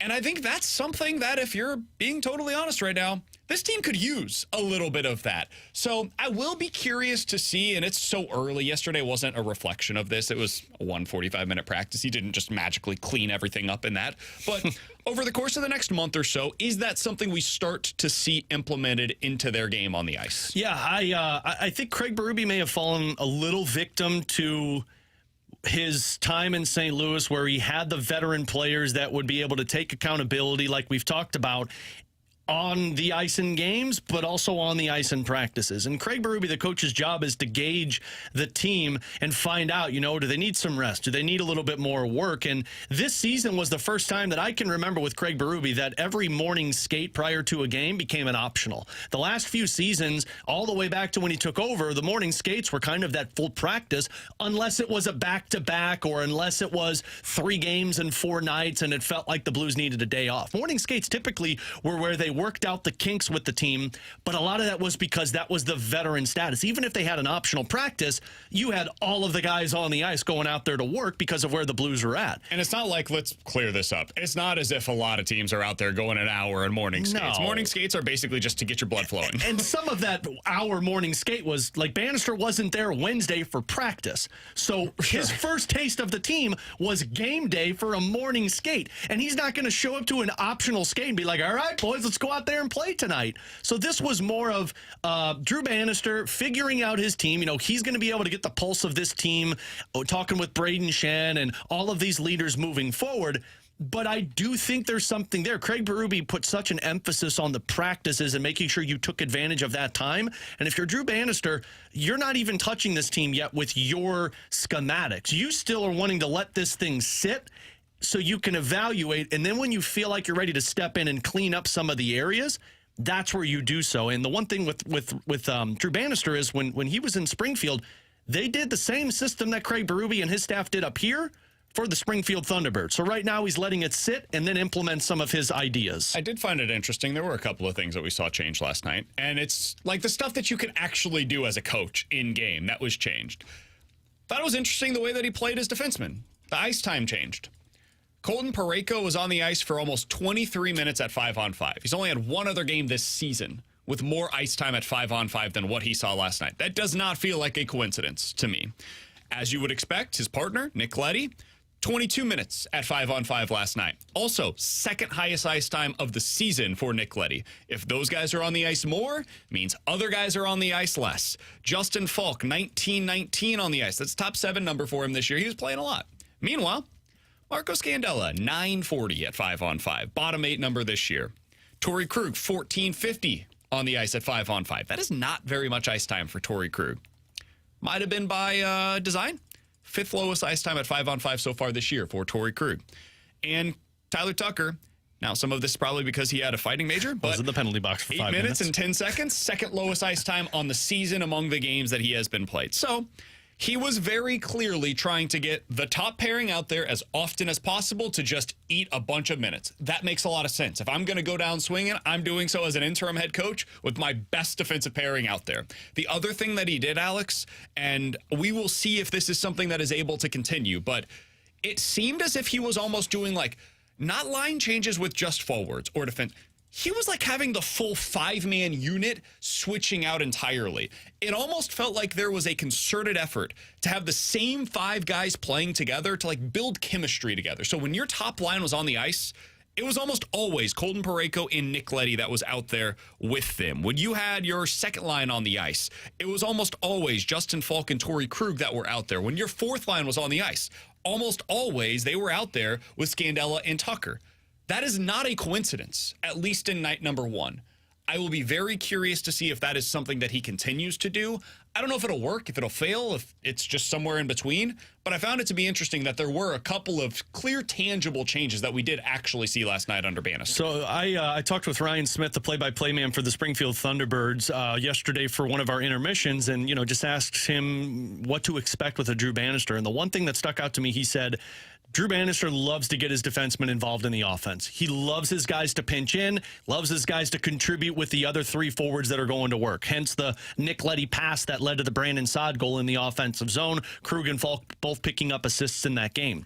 I personally, at least just the first time looking at it, they did that for a reason. You go with your best shutdown defensive pair with maybe your most irresponsible line defensively in terms of Kyrou, Thomas, and Buchnevich. Right. And not that they're irresponsible, but maybe fresh line in terms of offensive-minded. You got somebody to stay at home. You put Krug and Falk, who are offensive-minded defensemen who get a lot of shots on net, with your 2 lines that have power forwards. Kevin Hayes, Braden Shen, Oscar Sundquist, Brandon Saad, guys that park themselves in front of the net.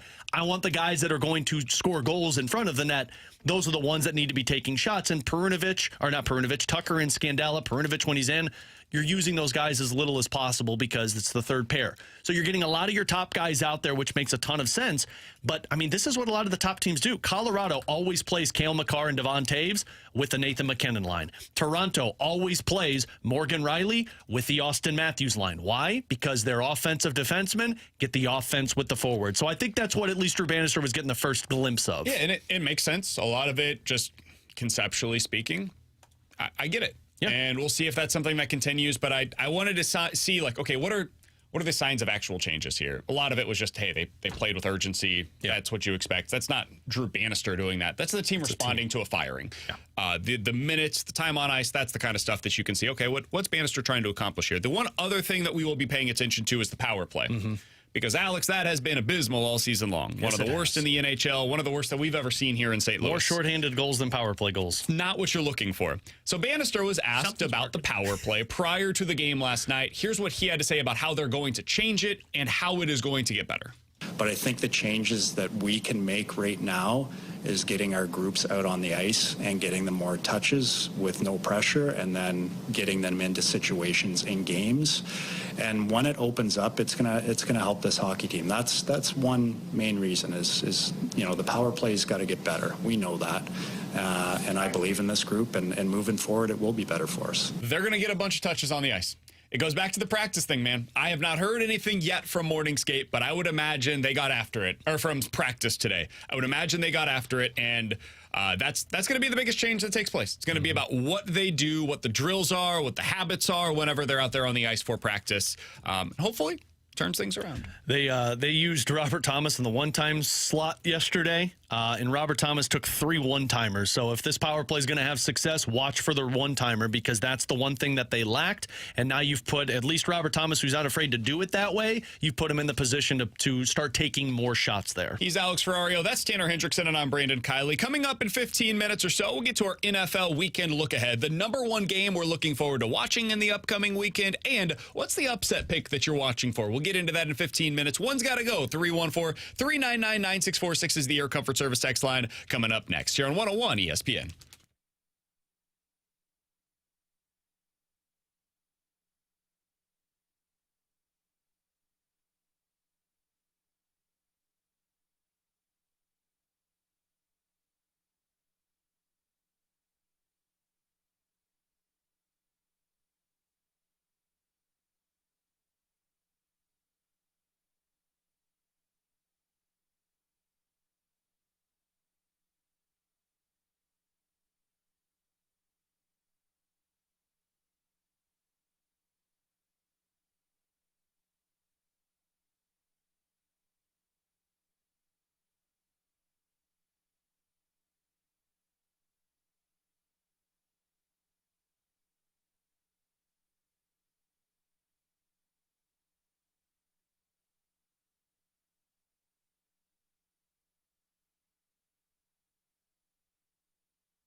Tara Hendrickson here with a Sports Center update brought to you by Soliga Heating and Cooling. The Blues beat the Ottawa Senators last night 4-2, and they will be back in action tomorrow night when they host the Dallas Stars. And we'll have pregame coverage starting at 6 o'clock with Alex Ferrario and Joey Vitale. Then Joey will join Chris Kerber for Puck Drop at 7. And the big news out of the NFL today, Brandon Staley has been fired as the LA Chargers head coach.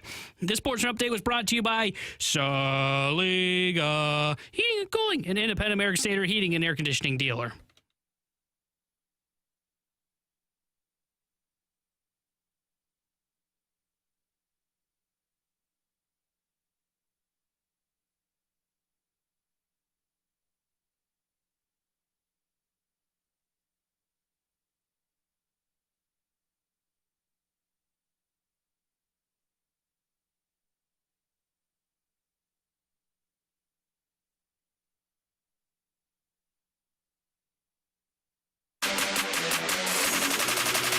Count that big pen. 314-399-9646 is the Air Comfort Service text line for One's Gotta Go. You give us 4 options. We'll tell you which one's gotta go here on BK and Ferrario. Alex, One's Gotta Go Christmas movie edition. Oh, yes. Elf, The Grinch, Home Alone, or Christmas Vacation. Which one's gotta go? Okay, follow-up question, because I always have them. Which Grinch? I'm just going to start turning your mic off. The Jim Carrey one. Oh, no, that's gotta go. What? That was a terrible Grinch. That was terrible. Either the cartoon old school one or the cartoon new one, but not the Jim Carrey one. All of the other ones are great. If it would have been the old school cartoon one, probably would have got rid of Home Alone. Really? Because I like Home Alone 2 better Christmas than... Vacation is... I saw it for the first time. It's so good. I'm telling on myself here. I saw it for the first time 2 years ago. Oh, really? Fantastic movie. It holds up. Yeah. I actually think the second Home Alone is better than the first one. Okay. And then, of That's course... That's when in New York, yeah, right? And then, of course, yeah, because they were the sticky bandits that year. I don't understand how you do it twice, but whatever. Neither here nor there. What are you talking about, man? They screwed up and allowed all of that to happen, not once, but twice. I'm surprised nobody called Child Protective Services on the parents. Alex is right, by the way. It's the Grinch. No, it's not. Dude, that the Grinch Jim Carrey good. one sucks. It's good. No, it is way too long. It should not be as long as it is. What are you going with? Elf. I'm not big on Elf. Oh, my God. Not an Elf fan. Why? Is it because you get called an elf? No, I'm not a fan of the movie. One of the most quotable movies of our generation, and you are not a Dude. Your generation. Okay. What are you? No, your Old generation. guys. You're crazy. When did Elf come out? Was that 06-ish? I thought it was like 03. I was just saying, I thought it was like early 2000s. You were 2 years old. Yeah, 2 or 3, depending on my what it was. 2-year-old thinks Elf is funny. Well, Because your 2-year-old has better taste than T-Bone. Yeah. All right, One's Gotta Go social media edition. Facebook, Twitter, Snapchat, or Instagram. all of them. Snapchat. I've never used Snapchat. Never used Speaking it. of generations, this is a T-Bone thing. I don't understand. Like, people your age use Snapchat instead of text messaging. I don't understand. It was the loophole so you could see booby pics without having to use the internet. Well, I'm sorry, but is that what Snapchat is for? Button. I'm sorry, No, America. I said that. It's fine. That's what Snapchat's for. That is so wrong, and that just shows how What's old you are. Snapchat for? So I could take a picture of me driving in my car and you could see it for 10 seconds? I'm a duck face guy, okay? You totally are a duck face you guy. up duck face? I'm you know, assuming like, you're going Insta? You don't no, seem I'm like going an Insta Twitter. guy. he I'm seems not like big a on Twitter Twitter. guy.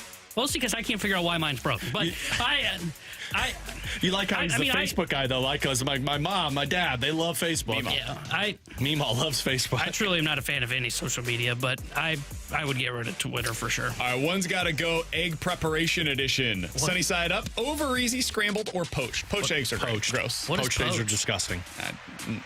If you don't know, just say you don't need poached. to know. I'll say It's poached. disgusting. One's Gotta Go AFC Contender Edition. Ravens, Dolphins, Chiefs, or Bills. I'm going Dolphins here. I don't think that they can win in January when the weather gets cold. Why? Because they play in Miami? Yeah, because of the way that their team is structured. Where's the Super Bowl this year? LA? No, Vegas. No. Vegas. It's in Vegas. Oh, okay. They can win in Vegas if they get to the Super Bowl. I'll say the Dolphins. I don't think they're that good of a team. Somebody, by the way, asked if Randy's followed BK yet. No. On any platforms? Somehow he was able to find me. Does he follow you on Instagram or Facebook? I would assume not. Randy follows me on Facebook, and all of Randy's friends friend Randy me on now Facebook. Update on this follows 7,037 people. And on somehow I'm Twitter. one of them, and I don't. Yeah, I'm one of them You can't too. find my account on Well, I Twitter. mean, you're one of them because he follows St. Louis. Well, he doesn't follow Obviously Kansas not. City, so it makes sense. Sure. That makes a T-Bone? lot of sense. Which AFC contenders got to go? Get rid of the Chiefs. I'm tired of them. I'm tired of hearing them cry about Tony lining up off Do you got bad blood? I do have bad blood. I was just about to mention the T-Swift thing, too. Do you just want to let your picture of them burn? I don't know that reference. I'm assuming it's a T-Swift song. Taylor Swift song, man. Final thing here. One's got to go fruit flavor edition. Apple, banana, strawberry, or peach. Like the flavoring that you put with them, because it's a tie between banana and peach. Nothing banana or peach flavor tastes Artificial good. banana is disgusting. I think it's Have you ever decent. had a banana candy that the hard candies? Oh, those are the worst. Oh, like Laffy Taffy, that is good. No, Grant, what are those called? Grant, the You runts. called me Grant. I was No, like, Grant eats those runts, like that are shaped like the fruit. Grant eats those, and I'm like, this is disgusting, Grant. Yeah, it's banana but like peach flavored, still pretty nasty. But banana's the I worst. heard apple flavor. I don't like apple flavored stuff. Like I like apples, but I don't like a flavoring. And look, I worked at the soda shop, God. which had I all love these apple. flavors that could go into anything. I could get behind like a peach tea, a strawberry tea, banana something, like a banana snow cone specifically. that's Chef's disgusting. kiss. You want a yellow Apple snow stuff? cone? So gross. Apple stuff? No, That's thanks. I'm out. disgusting. He just said banana snow cone. Coming up That's the only thing I next. could think of. Banana Sprite's good. What? Banana Sprite. You ever had There's that? there's nothing Go called visit the old soda shop in Albany, Illinois. The NFL weekend look ahead is next. Tell them who sent you.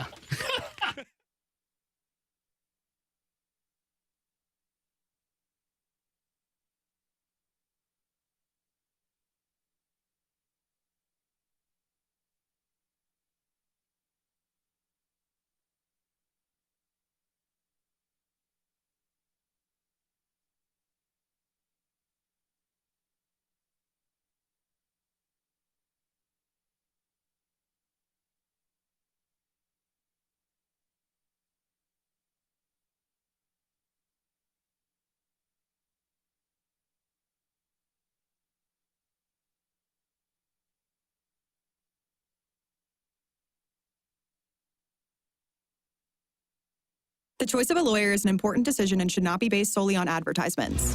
STL Today, the vote is in, and there's no need for a recount. I'm Jim Onder, and I want to thank you, the people of St. Louis, for acknowledging my team at Onder Law as STL Today's 2023's best law firm in St. Louis. As always, we will continue our mission to hold companies accountable, change the way they do business, and make St. Louis a safer place. When you're injured, you need the best. Call Onder Law at 314 or 618-9000000.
Bet like the pros with the world's largest sports book right at your fingertips. Circus Sports is now available in Illinois. Hi, I'm Derek Stevens. I've been a lifelong sports bettor, and I'm the owner of Circus Sports. We're excited that the Circus Sports app is now ready for action. Experience big app bets with high betting limits, tight money line splits, and more. Now you can download, fund, and bet like a pro from anywhere in Illinois. Download your new bookie today at circusports.com. If you or someone you know may have a problem with gambling, call 1-800-GAMBLER or text ILGAMB to 833-234.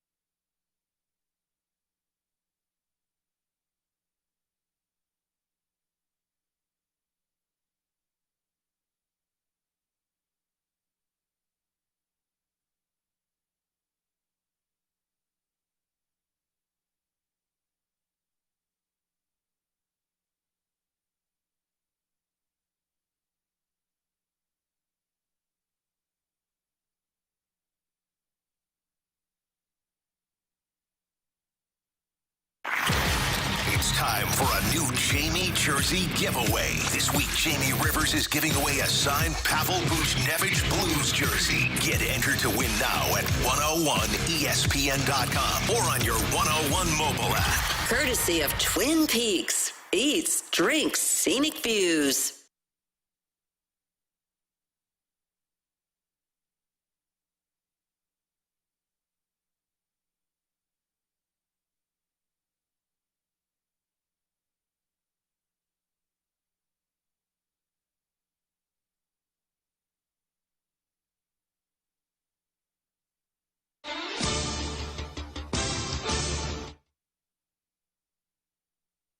Alongside Alex and T-Bone, I'm BK. Let's get into some NFL weekend look ahead.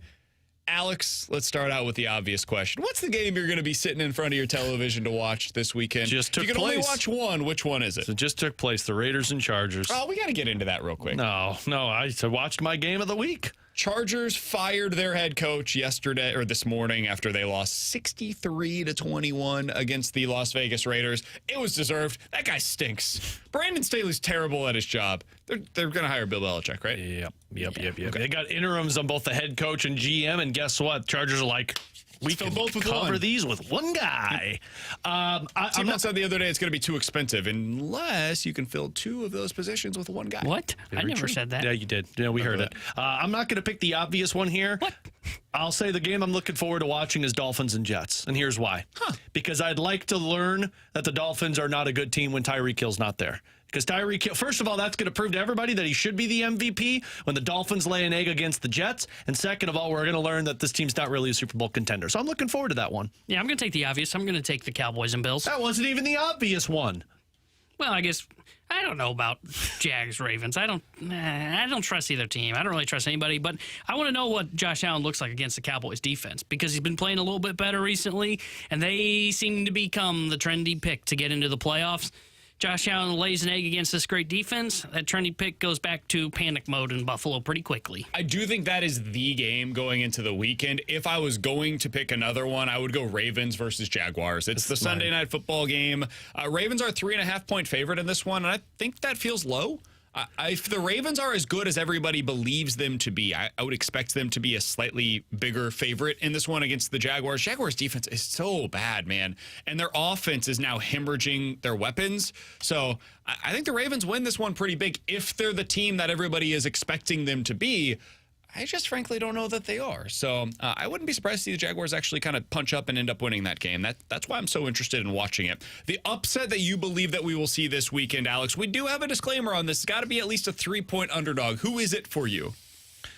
Oh, man. I'm going to go back. I'm going to back the team that I bet on, and I'm going to say the Buccaneers upset, even though they're probably not the upset pick since they're on the road and it's plus 3.5. I think That's an upset. I think the Buccaneers clearly beat the Green Bay Packers. They're the better team. They're at the top of their division, and frankly, they still need to play well to keep their playoff hopes alive. So I think they'll be the ones that pull off the upset. I like that one. I could see the Giants doing it against the Saints. The best one for content purposes would be the Chiefs losing, just to hear BK and Chiefs fans. The one that I think will happen, though, and I think BK took this game, if I remember correctly, in our pick'em. I could see the Panthers beating the Falcons. Man, when you got Desmond Ridder at quarterback, you're capable of losing. He's been good lately. He's helped my best ball team. Stinks. So I could see Carolina winning their second and only their second game of the year. They won't win anymore after this. I could see them beating Atlanta. I don't trust Atlanta. That I think are pretty interesting. The Broncos at the Lions, I think, totally beat Detroit. Detroit is really struggling right now. Their defense is terrible. I think that the Broncos defense could keep that one close. I fully expect the Lions to win, but man, I don't know. I don't know what to make of that team any longer. So I could see the Broncos winning that one. The Jets against the Dolphins, mentioned it earlier today. I don't have the guts, the cojones to pick that one, but I could see it. Jets defense has been outstanding, even with how bad the offense has been. You've seen moments this year where Zach Wilson looks good. It's moments, it's individual games, but you could see it in this one. And if they're without Tyreek Hill, or if he's super limited going into this one, A-Chain is expected to be limited going into this one, and they're without 6 linemen potentially, I could see that one as being one that we're underestimating. And then the one that I mentioned earlier, I could totally see the Jags at home, Sunday Night Football, massive game for them against the number 1 team in the AFC. I could see them beating Baltimore. Can I give you another one? Sure. I could see the Seahawks beating Philadelphia. Well, that's on Monday, but yeah. Well, if Geno Smith plays, Philadelphia's secondary sucks. And I could see Geno Smith having his way with them and it being a high-scoring game. I could see Seattle doing that one and everyone wondering what Philadelphia is. All right, continuing along with our NFL weekend look ahead. Who's the team with the most to gain with a win this weekend? I'm going to go first if you guys don't mind. The Buffalo Bills, once again. Yep. If they win this game against the Dallas Cowboys, it will officially be time to take them seriously as a playoff threat. Not just a team to get into the postseason, but a team that should be expected to make the playoffs. And then we'll see what they decide to do once they get in there, man. They would be capable of beating anybody in this AFC field, as we just saw last week, on the road at Kansas City. I don't expect them to win. I would be picking the Dallas Cowboys to win that game straight up. However, the Bills prove capable, and they're favored, surprisingly enough. This will be the game that ends up getting us back on board, I believe. I'm actually going to pick the Chicago Bears because I think Chicago is better than both Green Bay and Minnesota. And if they beat the Cleveland Browns, they have a case to be the second best team in the NFC North to get into a playoff spot, because then you're fighting against the Falcons. They've got the better quarterback. You're fighting against the Rams. They've got the better quarterback. Who does? Yeah, the Bears do. No, they do not. Yeah, they do. There's no chance that Fields is a better quarterback. Yeah. It's really hard for them. It would be hard mathematically, but in terms of at least keeping you alive, look at their schedule the rest of the way. The Cardinals, the Falcons, and the Packers. You can win against the Browns. You pick up 3 more victories. You're talking about 9 wins. 9 wins. Yeah, I mean it.